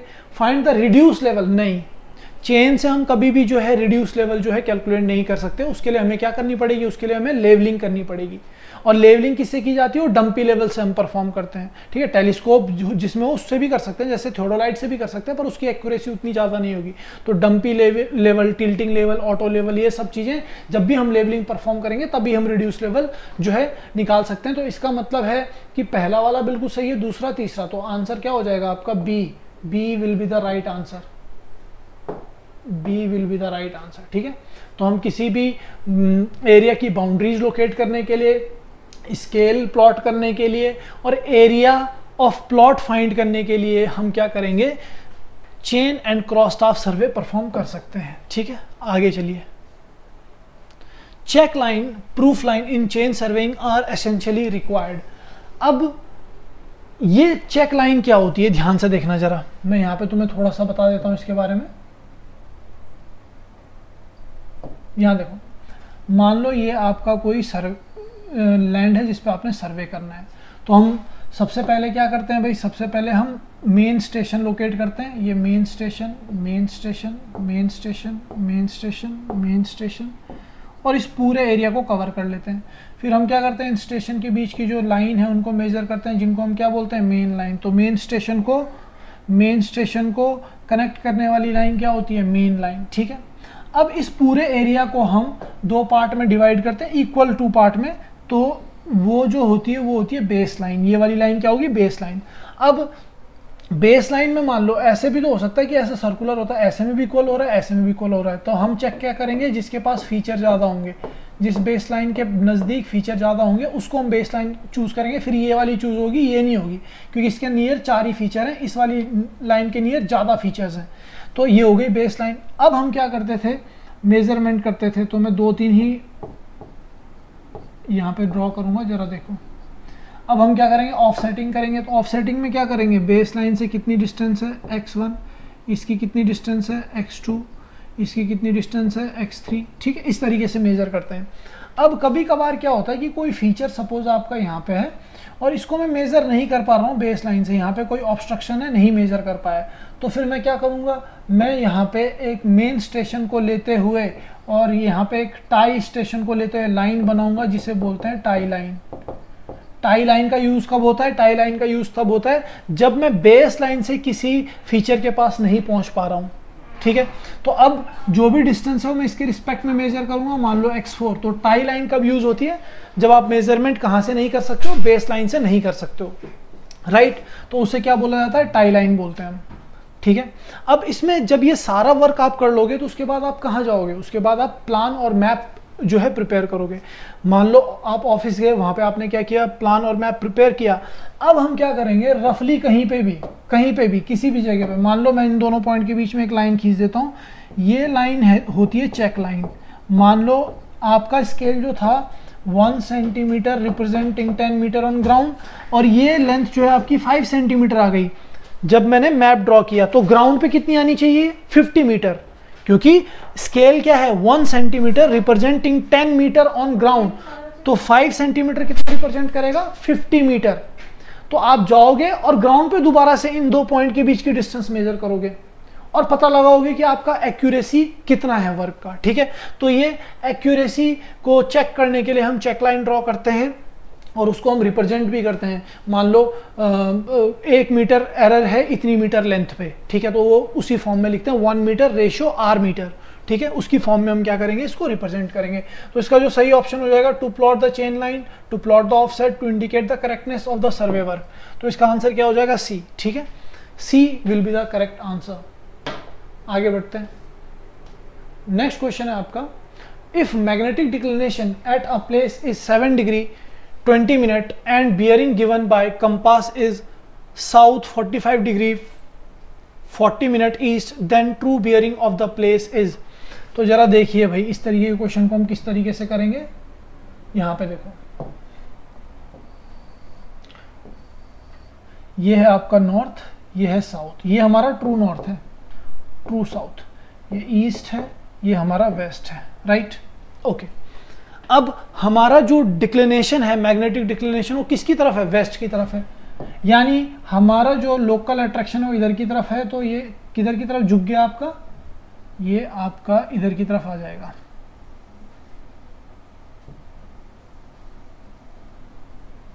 Just give me a second. हाँ देखो किस तरफ आ जाएगी लाइन हमारी, इस तरफ आ गई।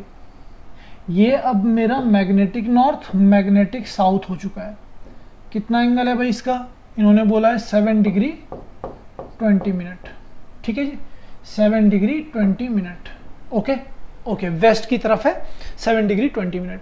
अब इसने क्या बोला कि मैग्नेटिक डिक्लिनेशन इतना एंड बियरिंग गिवन जो भी है, ये साउथ से आपको कितना बोल रहा है? 45 डिग्री 40 मिनट, और साउथ से 45 डिग्री 40 मिनट ईस्ट। अब जो भी मेजरमेंट होगी, अब ये मैग्नेटिक के रिस्पेक्ट में ही मेजर करेगा, ट्रू के रिस्पेक्ट में मेजर कर नहीं सकता, क्योंकि क्या आ गया आपका? लोकल अट्रैक्शन आ गया है। ठीक है, जिसकी वजह से आपका मैग्नेटिक डिक्लिनेशन किधर चला गया? साउथ की तरफ चला गया। तो यहाँ पे भी कितना एंगल जाएगा? ये एंगल भी कितना होगा? सिमिलर टू इस वाले एंगल के बराबर 7 डिग्री 20 मिनट। अब रेफरेंस जो रहेगा वो मैग्नेटिक मेरिडियन रहेगा। जो भी एंगल इसने मेजर किया होगा वो मैग्नेटिक मेरिडियन के रिस्पेक्ट में मेजर कर रखा होगा। तो आपको कितना बोला हुआ है मैग्नेटिक मेरिडियन? 45 degree 40 minute. तो यहां देखो 45 degree 40 minute south to east, south to east. अब मुझे क्या निकालना है? मुझे निकालना है करेक्टेड बियरिंग यानी ट्रू बियरिंग। और ट्रू बियरिंग किस फॉर्म में पूछा है? क्वाड्रेंटल बियरिंग के फॉर्म में पूछा हुआ है। तो बस मुझे कहां से चाहिए? मेजर कहां से किया इसने? मैग्नेटिक मेरिडियन से। मुझे कहां से चाहिए? ट्रू मेरिडियन से। तो कौन सा एंगल हो जाएगा? ये वाला एंगल हो जाएगा। इन दोनों को ऐड करना पड़ेगा। तो 45 degree 40 minute plus 7 degree 20 minute, 20 और 40 60 हो जाएगा, 1 डिग्री हो गया, 8 + 5 13, हाँ तो 53 हो जाएगा ना। ठीक है, तो ये answer will B south 53 degree east. तो आंसर इसका जो रहेगा वो रहेगा डी। चलो आगे बढ़ते हैं। नेक्स्ट क्वेश्चन, द बैक, ये ब्लैक नहीं होगा, बैक बियरिंग होगा। ठीक है,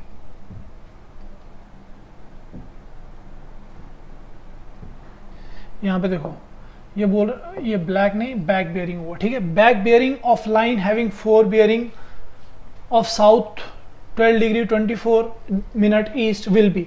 देखो यार, इस तरीके के क्वेश्चन तो बड़े आसान होते हैं। आपको बस डायरेक्ट ये क्या बोलते हैं, पोजीशन देख के ही पता चल जाएगा। ये कितना है? South east. ध्यान से देखना साउथ ईस्ट किधर होगा। तो जैसे ये मान लो ऐसे बनाएंगे ना इसको, ये आपका नॉर्थ है, ये आपका साउथ है, ये आपका ईस्ट है, ये आपका वेस्ट है। ठीक है, तो हमें बैक बियरिंग पूछ रहा है, हमें 4 बियरिंग दे रखी है, लाइन हैविंग 4 बियरिंग। 4 बियरिंग किधर है? इधर की तरफ है। कितना है ये? साउथ से 12 डिग्री 24 मिनट। अब हमें क्या पूछ रहा है? बैक बियरिंग पूछ रहा है। तो देखो दूसरा स्टेशन कहाँ पे होगा? कहीं यहाँ पे होगा। ठीक है, इसने साउथ के रिस्पेक्ट में पूछा, जो है बताया हमको। तो जो ये मेजर कर पाएगा, साउथ से तो मेजर कर नहीं पाएगा, क्योंकि क्वाड्रेंटल बियरिंग में हम 90 डिग्री तक ही मेजर कर पाते हैं। तो ये जो मेजर करेगा वो ये वाला एंगल मेजर करेगा। और सिमिलर एंगल प्रॉपर्टी से ये एंगल कितना हो जाएगा? 12 डिग्री 24 मिनट। ठीक है, और ये वेस्ट है, तो नॉर्थ से west 12 degree 24 minute, 12 degree 24 minute west will be the answer. ठीक है, ये हमारी क्या हो जाएगी? ये हो जाएगी हमारी 4 बियरिंग और ये हमारी बैक बियरिंग है। और अगर तुम्हें दूसरी तरीके से समझना है तो हमें पता है, मान लो ये ए पॉइंट है, ये हमारा सेकंड बी पॉइंट है। 4 बियरिंग अगर मैं होल सर्कल बियरिंग के रिस्पेक्ट में मेजर करूँ, ये तो क्वाड्रेंटल बियरिंग दे रखी थी ना, अब यहाँ पे अगर होल सर्कल बियरिंग के रिस्पेक्ट में मेजर करूँ तो ये वाला एंगल होगा, और अगर मैं यहाँ से क्वाड्रेंटल निकालूंगा तो ये होगा। तो आप देख लो दोनों चीज़ें सेम ही है। ठीक है, तो आप इस तरीके से भी चेक कर सकते हो। ठीक है, आप 180 में से 12 डिग्री 24 मिनट माइनस कर देना, आपका क्या आ जाएगा? ये 4 बियरिंग आ जाएगा। ठीक है, और ये एंगल आपका 180 से कम है तो इसमें 180 ऐड कर दोगे तो ये कितना बन जाएगा? ये आपका बैक बियरिंग बन जाएगा। इसको ऐड कर सकते हो आप। ठीक है, तो हमेशा ध्यान रखना, अगर कोई भी एरर नहीं है तो 4 बियरिंग और बैक बियरिंग का डिफरेंस कितना होता है? 180 डिग्री। ठीक है, ये आप ध्यान रखोगे तो सही क्वेश्चन, सारे क्वेश्चन जो है इजीली हो जाएंगे। ठीक है, ओके, तो ये है इस तरीके का क्वेश्चन। तो ये चीज़ ध्यान रख लेना, कई बार तुमको पूछेगा कि बैक बियरिंग और 4 बियरिंग का डिफरेंस अगर आपके लोकल अट्रैक्शन नहीं है तो कितना होगा, 180 डिग्री होगा। ठीक है, तो हमको क्या दे रखा था, 4 बियरिंग दे रखा था, क्वाड्रेंट फॉर्म में दे रखा था, तो मैंने क्वाड्रेंट फॉर्म में ही आंसर दे दिया। आंसर होगा 12 डिग्री 24 मिनट, राइट। ठीक है, चलिए आगे बढ़ते हैं। अब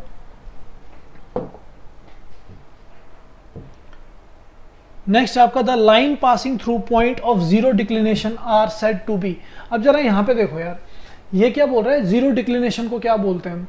देखो अब इसमें ना कई तरीके की चीजें पूछता है। जैसे पहले मैं बता देता हूँ, अगर आपका सेम मैग्नेटिक डिक्लिनेशन वाले पॉइंट को अगर हम एक लाइन के थ्रू जोड़ देंगे तो उसको बोलते हैं आइसोगोनिक डिक्लिनेशन। आइसोगोनिक डिक्लिनेशन है आइसोगोनिक लाइन। और अगर मैं जीरो मैग्नेटिक डिक्लिनेशन वाले पॉइंट्स को जोड़ दूं तो उसको बोलते हैं एगोनिक लाइन। तो यहाँ पे आंसर हो जाएगा आपका एगोनिक लाइन। ठीक है, इसका आंसर क्या हो जाएगा, बी। ठीक है, तो इस तरीके की चीजें भी पूछी जाती हैं, तो ध्यान रखना। नेक्स्ट क्वेश्चन है, if the smallest division of vernier is longer than the smallest division of its primary scale, the vernier is known as. अच्छा, अब हमारे जो वर्नियर स्केल हैं वो 4 टाइप के होते हैं। पहला हमारा होता है डायरेक्ट वर्नियर, दूसरा रेट्रोगेट, तीसरा डबल, चौथा हमारा एक्सटेंडेड वर्नियर। डायरेक्ट वर्नियर में क्या होता है, हमारा जो, देखो जब भी हम कोई स्केल देखते हैं ना, इस तरीके का अगर स्केल रहा तो क्या होगा, यहां पे जरा देखिए, एक नीचे होगा मेन स्केल और इसके ऊपर होगा वर्नियर स्केल, ऐसा। ठीक है, और इसमें जो डिवीजन होती है वर्नियर की वो छोटी होती है मेन स्केल की डिवीजन से। ये होता है आपका डायरेक्ट वर्नियर। और जो मेन स्केल की रीडिंग जिधर को बढ़ रही है उधर को ही हमारा वर्नियर स्केल भी बढ़ेगा, ये होता है आपका डायरेक्ट वर्नियर। लेकिन रेट्रोगेट की अगर मैं बात करूं तो इसमें देखो, the smallest division of vernier scale is longer then. तो अगर मैं किसका एग्जांपल लूं, रेट्रोगेट का, तो रेट्रोगेट में क्या होगा, जो हमारा वर्नियर स्केल का डिवीजन होगा that will be slightly greater than 1 division of main scale. ये नीचे वाला क्या है हमारा, मेन स्केल,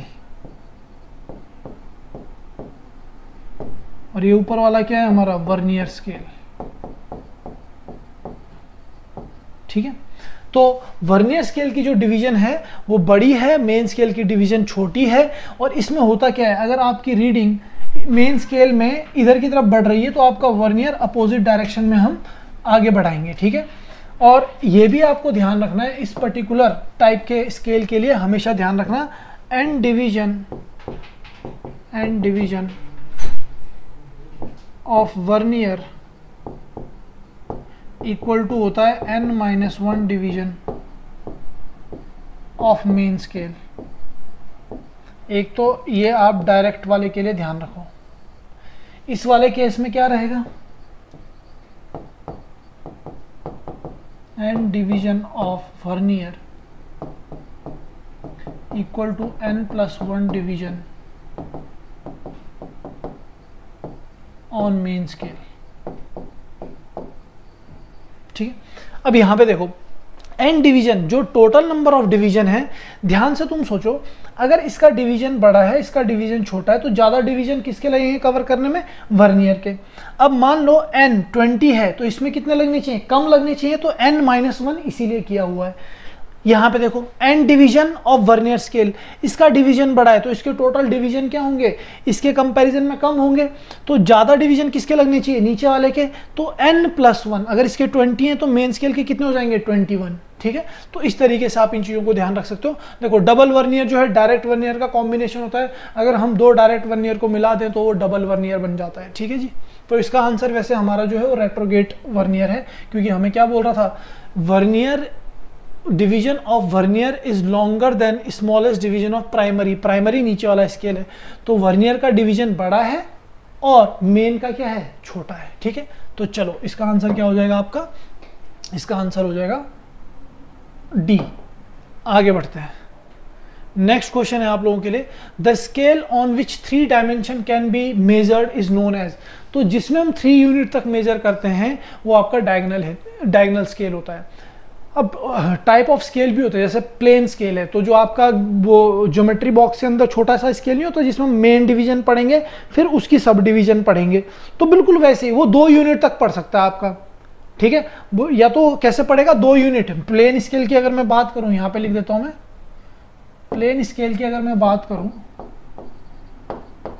तो ये किस में पड़ेगा, मीटर डेसीमीटर, ठीक है, या फिर सेंटीमीटर mm, ठीक है, ऐसे ही पड़ेगा ना। और अगर मैं बात करूं डायगोनल स्केल की, तो डायगोनल स्केल आपका 3 यूनिट पड़ सकता है, मीटर डेसीमीटर सेंटीमीटर, ठीक है, इस तरीके से 3 यूनिट जो है पढ़ सकता है। तो 3 यूनिट डायगोनल स्केल पढ़ता है, प्लेन आपका जो है सिर्फ 2 यूनिट तक रीड कर सकता है। तो इसका आंसर जो है 3 डायमेंशन की बात कर रहा है, तो 3 डायमेंशन जो रीड करता है आपका वो है डायगोनल स्केल। तो इसका आंसर क्या हो जाएगा, डायगोनल स्केल, राइट। ठीक है, आगे बढ़ते हैं। Next, method use for चेनिंग on a sloping ground is. तो ये देखो कि कौन कौन से मेथड हम स्लोपिंग ग्राउंड में जो है यूज करते हैं फॉर हॉरिजॉन्टल डिस्टेंस मेजरमेंट। तो स्टेपिंग मेथड भी करते हैं, बिल्कुल। स्टेपिंग मेथड क्या होता है भाई, इस तरीके का आपका ग्राउंड है, मान लो स्लोपिंग ग्राउंड है, ठीक है, और यहां से हमने क्या मेजर करना है, तो हम क्या करेंगे, बिल्कुल जहां तक चेन को होल्ड कर सकते हैं स्ट्रेट होल्ड करो और प्लम बॉब ड्रॉप कर दो, फिर जितना स्ट्रेट होल्ड कर सकते हो प्लम बॉब ड्रॉप कर दो। तो यहाँ पे हम चेन को भी ब्रेक कर रहे हैं, तो इसको ब्रेकिंग द चेन मेथड भी बोला जाता है, स्टेपिंग मेथड को, ठीक है। और ये मेथड आपका कहाँ पे यूज होगा, जहाँ पे स्लोप कांस्टेंट नहीं होगा। हो सकता है यहाँ की लाइन, यहाँ का स्लोप कुछ और है, यहाँ का स्लोप कुछ और है, यहाँ का स्लोप कुछ और है, तो जहाँ तक स्लोप कांस्टेंट है वहाँ तक सीधा लेके जाओ, इसको ड्रॉप कर दो। तो जो भी डिस्टेंस आपने अब मेजर की है, क्योंकि हमारे पास क्या था, एक ये पॉइंट था ए, एक ये पॉइंट था बी, यहाँ पे जो ये ए बी पॉइंट की डिस्टेंस हॉरिजॉन्टल होगी, वो बिल्कुल हॉरिजॉन्टल प्रोजेक्टेड डिस्टेंस होगी। तो अब हम क्या कर पाएंगे इजीली, ये D1 हो जाएगा, ये D2 हो जाएगा, D3 हो जाएगा, तो हमें टोटल D मिल जाएगा। यहाँ पे टोटल D कितना हो जाएगा, D1 plus D2 plus D3।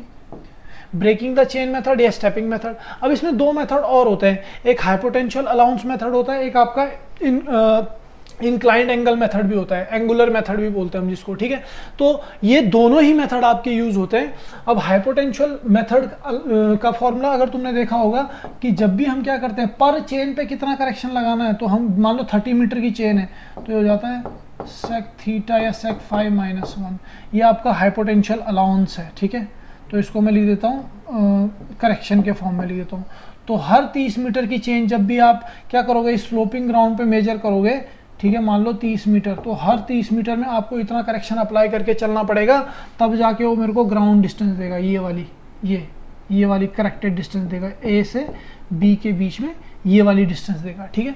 तो ये आपका हाइपोटेंशियल अलाउंस मेथड है, इसका ऑप्शन है डी। ए और बी बोथ आर करेक्ट, ठीक है। So let's move to next question. Next question है आपका 26th, compensating error in chaining are. Compensating error कैसी होती है, ये तुमको मैंने पीछे भी बता रखा है, काफ़ी टाइम पीछे क्वेश्चंस भी थे। Proportional to the length of line. अच्छा, यहाँ पे हमको जो है ये अलग तरीके से पूछ रहा है कि अगर आप कोई लेंथ ऑफ लाइन मेजर कर रहे हो तो कंपनसेटिंग एरर किस हिसाब से जो है इंक्रीज करेगी, ये उस तरीके का है। पीछे हमने जो देखा था वो कंपनसेटिंग एरर क्या था, जो एक दूसरे को कंपनसेट कर दे, उस एरर को हम क्या बोलते थे, कंपनसेटिंग एरर बोलते थे। तो यहाँ पे हमेशा ध्यान रखना, जब भी हम कोई लाइन ऑफ लेंथ मेजर करते हैं तो वो एरर जो कंपनसेटिंग एरर है आपका, जो आपका एरर है वो directly proportional to under root L, यानी line of length measured square root of L के हिसाब से जो है इंक्रीज करेगा। ये किस में है, कंपनसेटिंग में, हमेशा ध्यान रखना है इसका, ठीक है। कंपनसेटिंग एरर में एरर जो है वो अंडर रूट ऑफ एल के अकॉर्डिंग जो है इंक्रीज करेगा। तो यहाँ पे लिखा हो proportional to the square root of the length of line, तो इसका आंसर क्या हो जाएगा, बी। ये किस में है, ये है आपका रैंडम एरर या फिर कंपनसेटिंग एरर।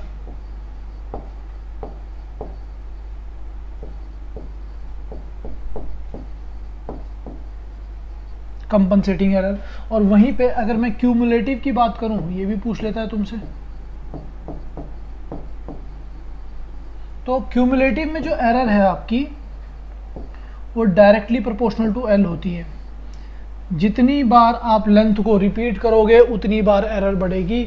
मान लो एक लेंथ पे आपका, मान लो चेन जो है वो 0.1 मीटर शॉर्ट हो गया है, ठीक है, 0.1 मीटर शॉर्ट हो गया है, तो हर बार 0.1 ग्राउंड पे एरर रहेगी, ठीक है।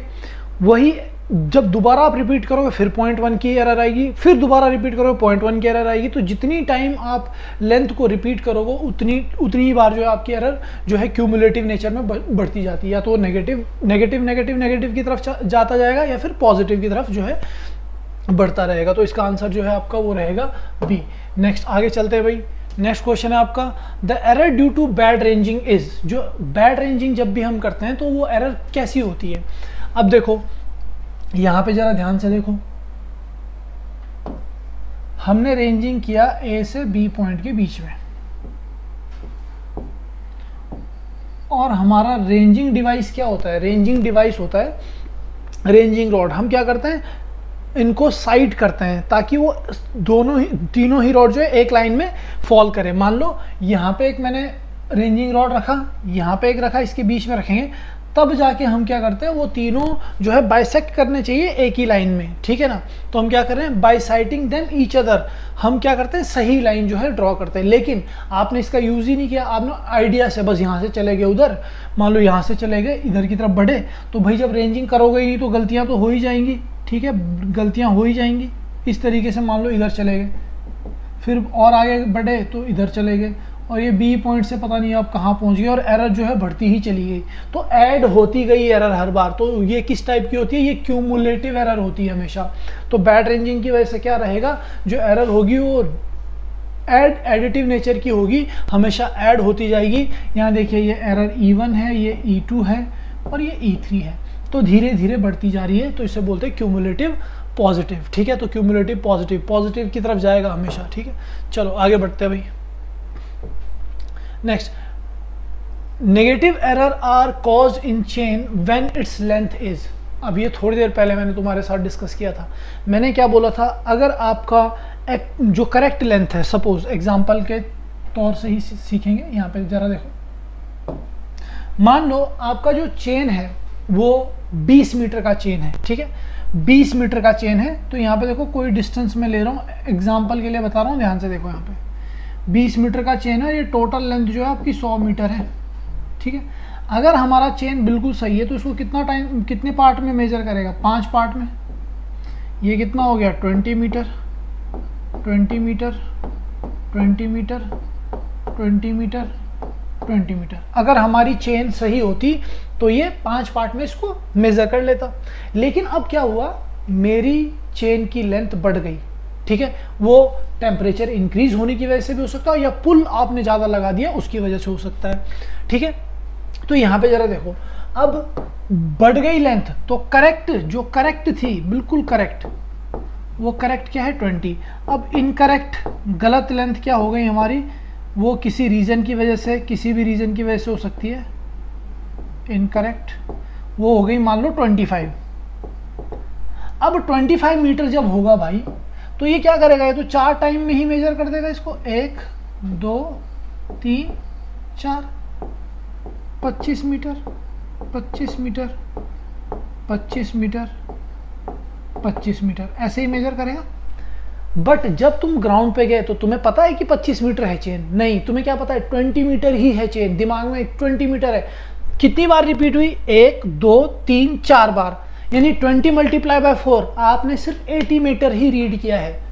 यानी जब भी चेन की लेंथ बढ़ जाती है तो जो आप एरर करते हो वो नेगेटिव एरर होती है हमेशा, यानी आप ग्राउंड पे कम पढ़ते हो।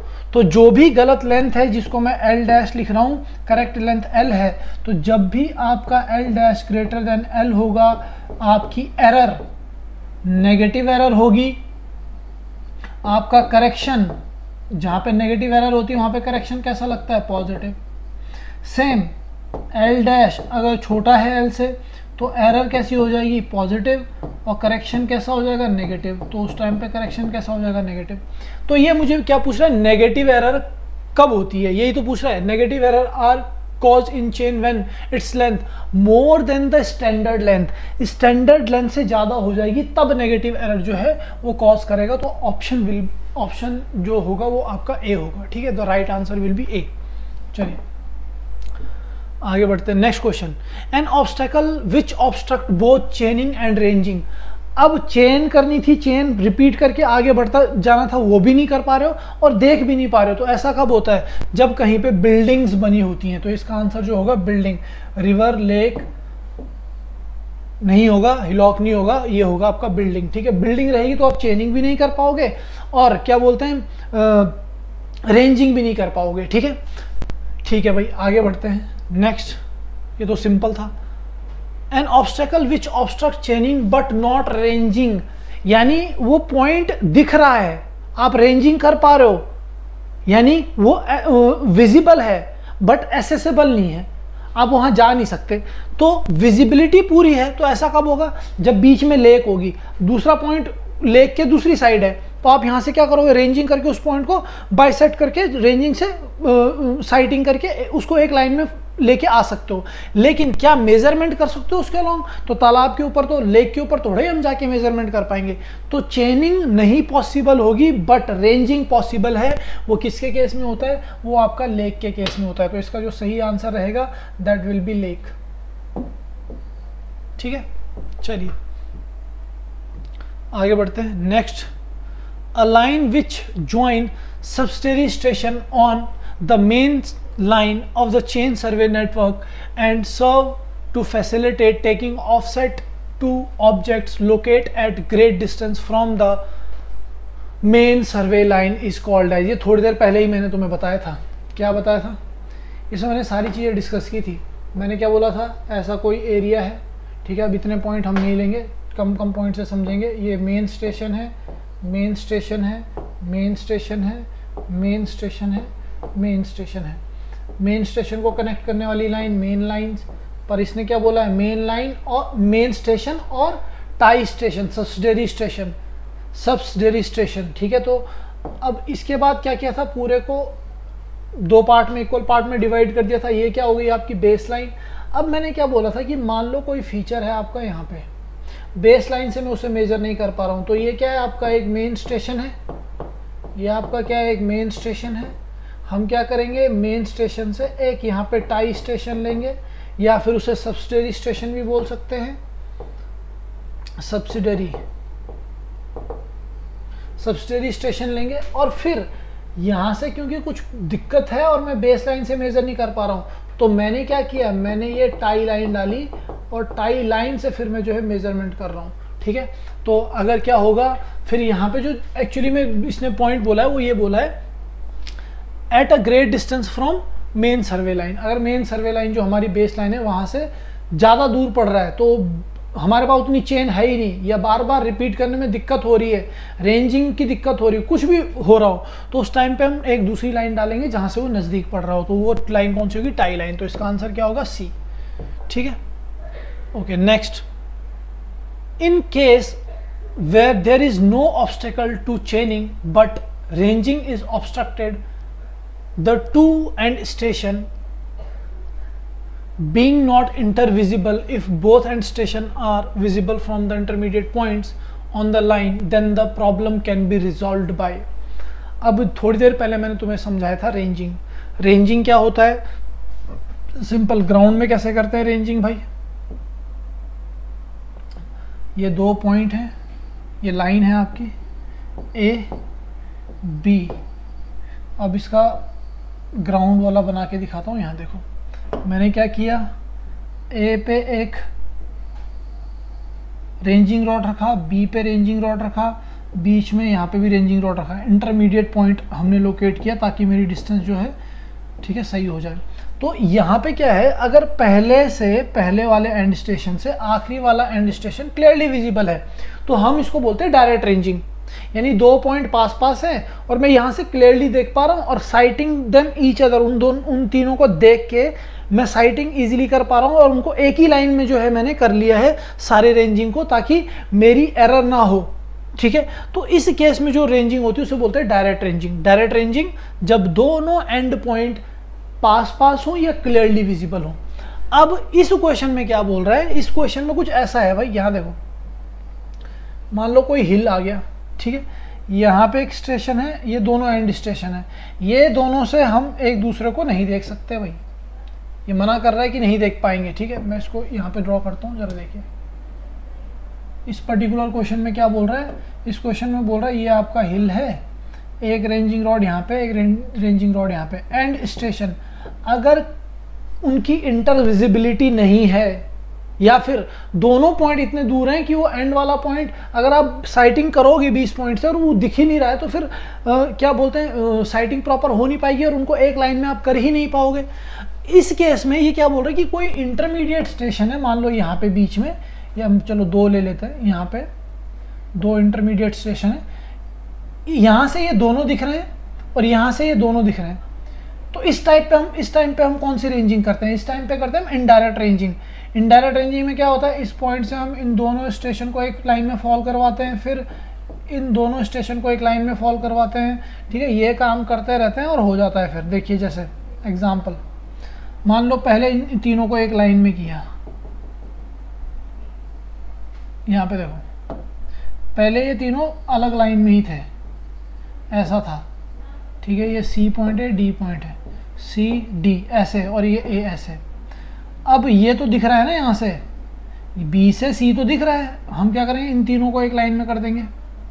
आप इन तीनों को एक लाइन में करो। अब डी यहाँ पहुँच गया, डी डैश पे, फिर हम अब ये दोनों तो दिख रहे हैं यहाँ से सी और डी, फिर इनको एक लाइन में फॉलो करवाओ, सी डैश डी डैश पे आ गया, ठीक है।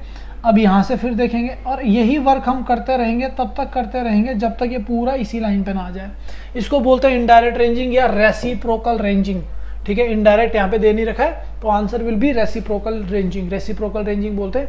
तो क्वेश्चन कैसे पूछेगा, हिली रीजन में जब रेंजिंग करनी हो तो वो कौन सी रेंजिंग होगी, इनडायरेक्ट रेंजिंग होगी या रेसिप्रोकल रेंजिंग होगी। या फिर आपका ऐसा अनडुलेटेड एरिया है जहाँ पे दोनों एंड स्टेशन पे जो रेंजिंग रॉड है वो आपको क्लियरली विजिबल नहीं है, या फिर डिस्टेंस बहुत ज़्यादा है, तो इन सभी जगह पे क्या होता है, इनडायरेक्ट रेंजिंग की जाती है, जिसे हम रेसिप्रोकल रेंजिंग बोलते हैं, ठीक है। Okay, next, which of the following instrument use for measurement of angles. अब यहाँ पे देखो, जो ये जियोडीमीटर और टेल्यूरोमीटर है, ये दोनों EDMI के ही टाइप है। EDMI में हम क्या करते हैं, अलग अलग टाइप की वेव यूज़ करते हैं, और अलग टाइप की वेव, जिसमें भी जिस टाइप की वेव यूज़ हो रही है उसके अकॉर्डिंग हमने कुछ इंस्ट्रूमेंट बना रखे हैं। तो जियोडीमीटर और टेल्यूरोमीटर दोनों ही हॉरिजॉन्टल डिस्टेंस के लिए यूज़ होते हैं। अगर हम बात करें जियोडीमीटर की और टेल्यूरोमीटर, तो ये दोनों ही आपका हॉरिजॉन्टल डिस्टेंस को मेजर करते हैं। किसको, हॉरिजॉन्टल डिस्टेंस को, ठीक है, दोनों ही। तो ये हॉरिजॉन्टल डिस्टेंस को मेजर करते हैं। ओके, टेलीस्कोप की अगर बात की जाए, डंपी लेवल पे टेलीस्कोप है, आपका थियोडोलाइट के ऊपर टेलीस्कोप है, तो उससे भी जनरली हम क्या करते हैं, लेवल्स करेंगे, ठीक है, मेजर। तो टेलीस्कोप से जनरली लेवल्स मेजर होगा। लेकिन यहाँ पे क्लियरली अगर देखा जाए तो सिर्फ एक है जो जिससे सिर्फ एंगल मेजरमेंट होती है, दैट इज सेक्सटेंट। और ये आपका एस्ट्रोनॉमिकल एंगल्स को मेज़र करने के लिए हम यूज़ करते हैं, यानी एस्ट्रोनॉमिकल सर्वे में इसका यूज़ होता है। और एस्ट्रोनॉमिकल सर्वे के बारे में मैं पहले ही तुम्हें बता चुका हूँ, जो सर्वे हम हेवनली बॉडीज़ के ऊपर करते हैं to know their position and distance between them, जैसे कि आपका स्टार्स, प्लैनेट, इन मून या जो भी सैटेलाइट वगैरह है, उन सब के लिए एस्ट्रोनॉमिकल सर्वे परफॉर्म किया जाता है। तो इसका आंसर होगा सेक्सटेंट, ठीक है। आगे बढ़ते हैं भाई। Next, the bearing of line OA and OB is 16 degree 10 minute and 332 degree 18 minute. The value of included angle. अब यहाँ पे जरा देखिए,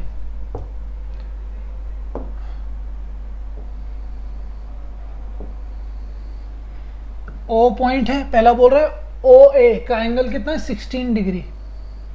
ये कितना है,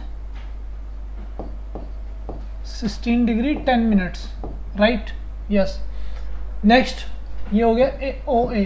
नेक्स्ट बोल रहा है आपको OB लाइन का एंगल कितना है, 332 डिग्री 18 मिनट।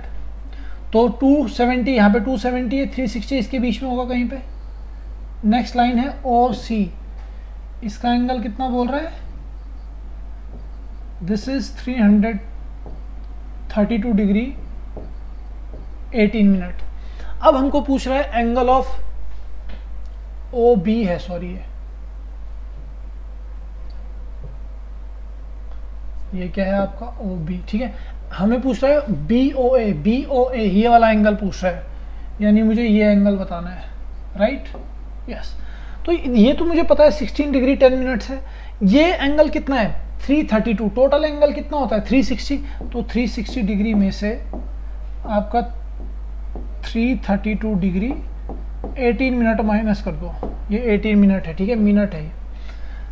अब यहाँ से 1 डिग्री लेके आओ इधर, तो 60 मिनट, 60 मिनट में से अगर 18 मिनट जाएंगे तो कितना बचेगा, 42 मिनट्स बचेंगे ना, 42, ये 59 है, 9 में से 2 गया 7, ये 5 है, 5 में से 3 गया 2, और यहाँ पे बस 27 डिग्री 42 मिनट आ गया। तो ये वाला जो एंगल है हमारा, ये एंगल कितना निकाल दिया मैंने, 27 डिग्री 42 मिनट। अब इसको ऐड कर दो भाई, तो ऐड कर देंगे कितना, 16 डिग्री 10 मिनट ऐड कर दो इसमें, तो ये बन जाएगा 2, ये बन जाएगा 5, ये बन जाएगा 6 और 3 13, और ये बन जाएगा 5, 53 डिग्री 52 मिनट, नहीं सॉरी, ये हो जाएगा 43, इसको सही कर देते हैं,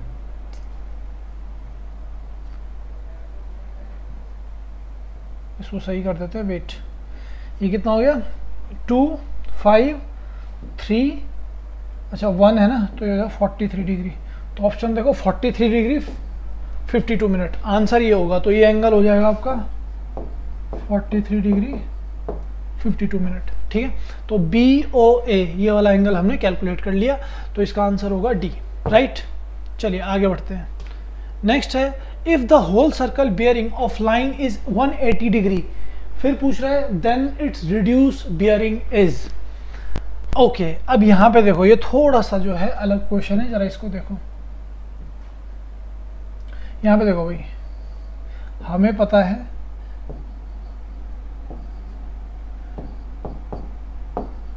ओके, डायरेक्शन बना दो, कितना बोल रहा है 180 डिग्री, 180 डिग्री होता कितना है भाई, यहाँ से 180 डिग्री इतना ही है ना।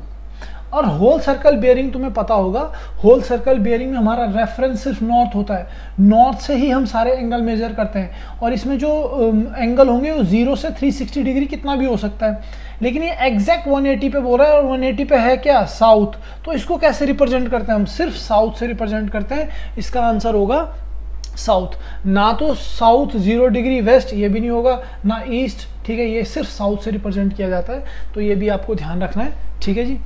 ओके, तो इसका आंसर होगा साउथ, ठीक है। अगर इसमें 0 डिग्री लिखा होता तो सिर्फ क्या होता, नॉर्थ, पर कितना बोला 180 डिग्री, तो किधर जाएगा, साउथ की तरफ, राइट। चलिए आगे बढ़ते हैं।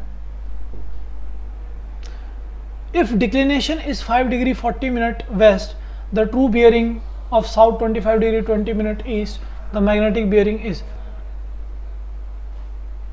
अच्छा, ट्रू बियरिंग का बता रखा है, यहां देखो यार, ये क्वेश्चन देखो जरा, यहाँ पे जरा देखिए, पहले ड्रॉ कर लो इस तरीके से, ये हमारा ट्रू नॉर्थ है, ट्रू साउथ है, क्या बोल रहा है, if true bearing is, true bearing दे रखी है मुझे, और ट्रू बियरिंग हमेशा हम कहाँ से मेजर करते हैं, आइदर ट्रू नॉर्थ से और ट्रू साउथ से मेजर करते हैं, राइट। अब ये क्या बोल रहा है, साउथ 25 डिग्री 20 मिनट ईस्ट, तो साउथ से मेजर किया होगा इसने इधर, और ये ट्रू बियरिंग है, यानी राइट बियरिंग है, ठीक है। तो कितना एंगल, यहाँ पे मैं लिख देता हूँ, that is south 25 degree 20 minute east, right, ठीक है। अब हमको जो मैग्नेटिक डिक्लिनेशन दे रखा है वो वेस्टर्न डिक्लिनेशन दिया हुआ है, कितना, 5 डिग्री 40 मिनट वेस्ट, कितना दे रखा है, 5 डिग्री 40 मिनट वेस्ट। यहाँ देखिए ये कितना है, 5 डिग्री 40 मिनट वेस्ट, इधर वेस्ट है आपका, इधर ईस्ट है, राइट। तो लोकल अट्रैक्शन की वजह से ये किधर चला गया हमारा ट्रू नॉर्थ, ये इधर मैग्नेटिक नॉर्थ की तरफ चला गया, और यही सेम लाइन यहाँ पे भी होगी, इधर भी होगी, और ये क्या होगा आपका मैग्नेटिक साउथ। अब जब भी हम मैग्नेटिक बेयरिंग मेजर करते हैं तो मैग्नेटिक बेयरिंग कहाँ से मेजर होगी, इस रेफरेंस लाइन से ही मेजर होगी, जो भी ये लाइन है जो हमारा मैग्नेटिक मेरिडियन है। तो ये एंगल इतना बचा, सिर्फ इसको पूछ रहा है ये, ठीक है। तो यहाँ पे देखो 25 डिग्री 20 मिनट हमको ट्रू दे रखा था, अब ये 5 डिग्री 40 मिनट है, तो ये भी कितना हो जाएगा, ये भी आपका 5 डिग्री 40 मिनट होगा, तो माइनस कर दो 5 डिग्री 40 मिनट, ठीक है। तो ये हो जाएगा, यहाँ पे लेके जाओ 1 डिग्री इधर लेके जाओ तो ये हो जाएगा 80, 80 में से 40 गया तो 40, 4 इधर लेके आओ तो कितना हो जाएगा, 14 में से 5 गया 9, 1, 19 डिग्री 40 मिनट है, यस है। और किधर से डायरेक्शन, ये साउथ से, इधर साउथ से ईस्ट, आपका साउथ यहाँ पे और ईस्ट ये है, तो डायरेक्शन इसकी क्या होगी, साउथ टू ईस्ट, तो ये बन जाएगा साउथ टू ईस्ट कितना, 19 degree 40 minute. Option A will be the correct answer, right. आगे बढ़ते हैं।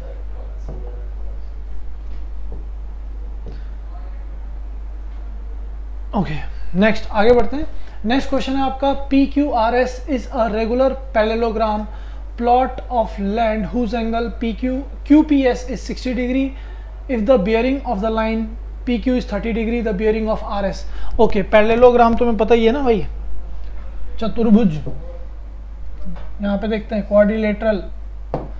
यहाँ देखो भाई क्या बोला हुआ है, देखो इस तरीके से, PQ कितना है, PQ पहला पॉइंट P है ना, कितना बोल रखा है 30 डिग्री, ये कितना है भाई 30 डिग्री, राइट। ओके, और QPS, Q ये पॉइंट हो गया, P ये पॉइंट हो जाएगा, ये एंगल छोटा होना चाहिए ना, इसको हटा देते हैं, रुको थोड़ा सा इस लाइन को, ये किधर होगा, ऐसा होगा ना, मैं एग्जैक्ट नहीं बना लेकिन बिल्कुल ऐसा ही कुछ होगा, ठीक है,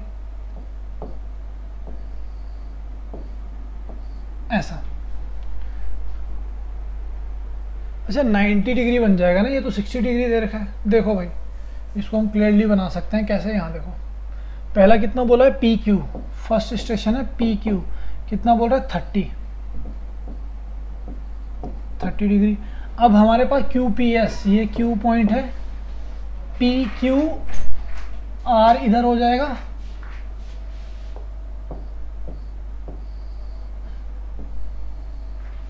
R इधर हो जाएगा, ठीक है, PQRS, राइट। अब इसने क्या बोला है QPS कितना है आपका, ये 60 डिग्री भाई, तो ये टोटल कितना है 90 डिग्री, राइट। अब हमको क्या पूछ रहा है, ये RS का जो है बियरिंग पूछ रहा है, RS का बियरिंग पूछ रहा है ना हमको, PQRS। ओके, ये वाला बियरिंग मुझे पूछ रहा है, यानी सीधा सीधा एंगल जो ये मेरे को पूछ रहा है, ये वाला एंगल पूछ रहा है, ये पूछ रहा है इस एंगल को कि ये एंगल कितना होगा मेरे भाई, ठीक है। तो यहाँ पे तुम देखो, हम किसी का भी निकाल सकते हैं, तुम जिसका निकालना चाहो उसका कैलकुलेट कर सकते हो। अगर यहाँ पे मैं बेयरिंग देखूँ तो ये कितना है, बेयरिंग 4 बेयरिंग आगे के लिए होती है 60 डिग्री, इसका देखोगे तो बिल्कुल हॉरिजॉन्टल जा रहा है, यानी ये बनेगा 90 डिग्री, सबका निकाल लो, ये कितना हो जाएगा, ये एंगल देखो ये कितना है, यहाँ पे देखो 30 डिग्री, सिमिलर एंगल प्रॉपर्टी से ये भी 30 डिग्री होगा, टोटल कितना है 180, तो 180 प्लस 30 कितना हो जाएगा 210। तो वैसे तो अपना आंसर जो है वो 210 है मेरे भाई, ठीक है। और यहाँ पे इसको भी कैलकुलेट कर सकते हो आप चाहो तो ये वाला एंगल भी कैलकुलेट कर सकते हो, तो ये एंगल यहाँ से कैलकुलेट होगा यहाँ तक का, ठीक है। अब खुद देखो तुम, अगर ये वाला एंगल 30 है ना, ये अंदर का, तो ये भी 30 है, ये 60 डिग्री होगा, ये भी 60, 90 और ये 180, टोटल कितना हो गया 270। तो सबकी 4 बियरिंग आप कैलकुलेट कर सकते हो। वैसे हमको क्या पूछा था, RS का कितना है, RS का है 210, तो आंसर विल बी 210 डिग्री, ठीक है। चलो आगे बढ़ते हैं। नेक्स्ट है negative declination shows magnetic meridian 2। देखो नेगेटिव डिक्लिनेशन हमेशा क्या होता है आपका, वेस्टर्न साइड पे ही होता है, ईस्टर्न पे होगा तो पॉजिटिव रखेंगे, ठीक है। यहाँ पे जरा मैं एक बार ड्रॉ कर देता हूँ छोटा सा डायग्राम ताकि तुम्हें क्लियर हो जाए। ये है नॉर्थ, ये है साउथ। अब अगर मान लो मेरा कोई लोकल अट्रैक्शन इधर है तो मेरा मैग्नेटिक मेरिडियन इधर चला जाएगा, जो भी एंगल ये मेजर करेगा ये मैग्नेटिक नॉर्थ से मेजर करेगा, राइट। तो ये थीटा ए है और ये क्या है, डिक्लिनेशन टुवर्ड्स ईस्ट है। तो अगर मुझे करेक्ट एंगल चाहिए होगा तो ये क्या करूंगा, मैं ऐड करूंगा, क्या करूंगा, ऐड। लेकिन अब ये वेस्टर्न की तरफ होता, सपोज यहाँ पे ईस्टर्न है, अगर वेस्टर्न की तरफ होता तो फिर एंगल कहाँ से मेजर होता, मान लो इधर वेस्टर्न की तरफ है, फिर एंगल किधर से होगा मेजर, एंगल होगा पूरा यहाँ से लेके यहाँ तक मेजर। तो जो वेस्टर्न डिक्लिनेशन होगा वो मुझे क्या करना पड़ेगा, सब्ट्रैक्ट करना पड़ेगा, तब जाके मुझे ट्रू बियरिंग जो है मिलेगी हमेशा, ठीक है। तो ये ध्यान रखना, वेस्टर्न नेगेटिव होता है, ईस्टर्न आपका पॉजिटिव होता है, राइट। आगे बढ़ते हैं। नेक्स्ट है, किसी ओल्ड मैप में बोल रहा है a line R S was drawn to magnetic bearing of 5 degree 30 minute and the magnetic declination at the time, ये बोल रहा है 1 degree east, to what magnetic bearing should be the line set now if present magnetic declination is 8 degree 30 minute east. अच्छा भाई, okay, तो यहां देखो यार, हमको क्या दे रखा है, जरा ध्यान से देखो, ये देखिए, ये है नॉर्थ, ये है साउथ। ये कैसा नॉर्थ है? True north. ये कैसा है? True south. कितना डिक्लिनेशन है? एक 1 डिग्री है। ये 1 डिग्री किधर चला गया? मैग्नेटिक नॉर्थ, ईस्टर्न है ना डिक्लिनेशन, ईस्ट की तरफ चला गया, राइट। कितना गया? सिर्फ 1 डिग्री गया मेरे भाई। अब जो भी एंगल आप मेजर करोगे तो उसका क्या मिलेगा? क्योंकि मैग्नेटिक मेरिडियन से मेजर करेगा तो मैग्नेटिक बियरिंग देगा। कितना है ये? 5 डिग्री 30 मिनट। तो मुझे क्या चाहिए? मुझे ट्रू बियरिंग चाहिए। तो ट्रू बियरिंग में क्या होगा? दोनों को ऐड कर देंगे, कितना हो जाएगा ये? 6 डिग्री 30 मिनट, राइट। बिल्कुल। अब अभी का जो प्रेजेंट टाइम पे डिक्लिनेशन है 8 डिग्री 30 मिनट ईस्ट है, मैग्नेटिक बियरिंग पूछ रहा है। अब यहाँ पे अगर मैं फॉर्मूला लगाना चाहूँ तो देखो, ये क्या है? ग्रीन लाइन में ये ट्रू बियरिंग है, ये ऊपर वाला क्या है? ये मैग्नेटिक बियरिंग है। तो यहाँ पे देखो, ट्रू बियरिंग इक्वल टू क्या होगा? Magnetic bearing plus eastern declination, right.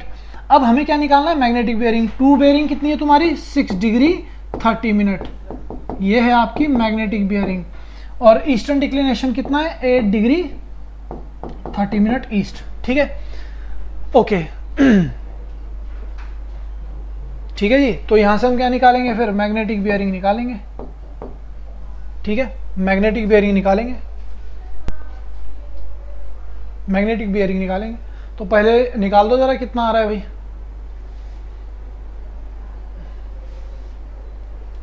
ये ट्रू बियरिंग हमने निकाल दी है, ठीक है।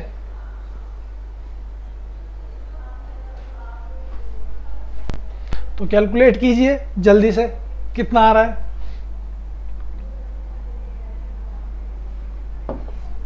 अब इसको सॉल्व करोगे तो ये हो जाएगा।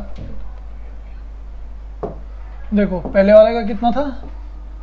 6 डिग्री 30 मिनट, राइट, ठीक है, 6 डिग्री 30 मिनट। ये कितना है आपका? 8 डिग्री 30 मिनट, 8 डिग्री 30 मिनट। ये कितना रहेगा आपका? 2 डिग्री आएगा ना, ये 2 डिग्री। तो उसका डिफरेंस कितना था? 2 डिग्री।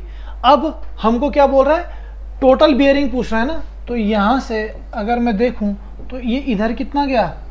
ये सिर्फ 2 डिग्री गया आपका। तो हमें ट्रू नॉर्थ से चाहिए था, तो ये वाला एंगल मुझे पूछ रहा है। तो 360 में से 2 डिग्री घटा दो, कितना बचेगा? 358 डिग्री। तो इसका आंसर क्या होगा? आपका सी होगा, ठीक है, okay. Most probably next class में हो सकता है हम लाइव आएँ, आप हमारे साथ लाइव क्वेश्चन करो। तो इस वीडियो को जितना ज़्यादा आप शेयर करोगे, लाइक करोगे और आपको पसंद आती है, बहुत सारे कमेंट्स जब रहेंगे, तो मैं नेक्स्ट सेशन जो लेके आऊँगा वो लाइव लेके आऊँगा, जिसमें बहुत सारे क्वेश्चन हम एक साथ करेंगे, तो जिससे आपका रिवीजन भी हो जाए और पूरा जो है सब्जेक्ट रिवाइज हो जाए थरली, ठीक है। तो अगर आपको नेक्स्ट सेशन चाहिए तो डू कमेंट और वीडियो को शेयर एंड लाइक करो। अगर आपने चैनल को सब्सक्राइब नहीं किया तो चैनल को सब्सक्राइब कर लो। नेक्स्ट लेक्चर में मिलते हैं, ठीक है। तो take care, bye, all the best, अच्छे से।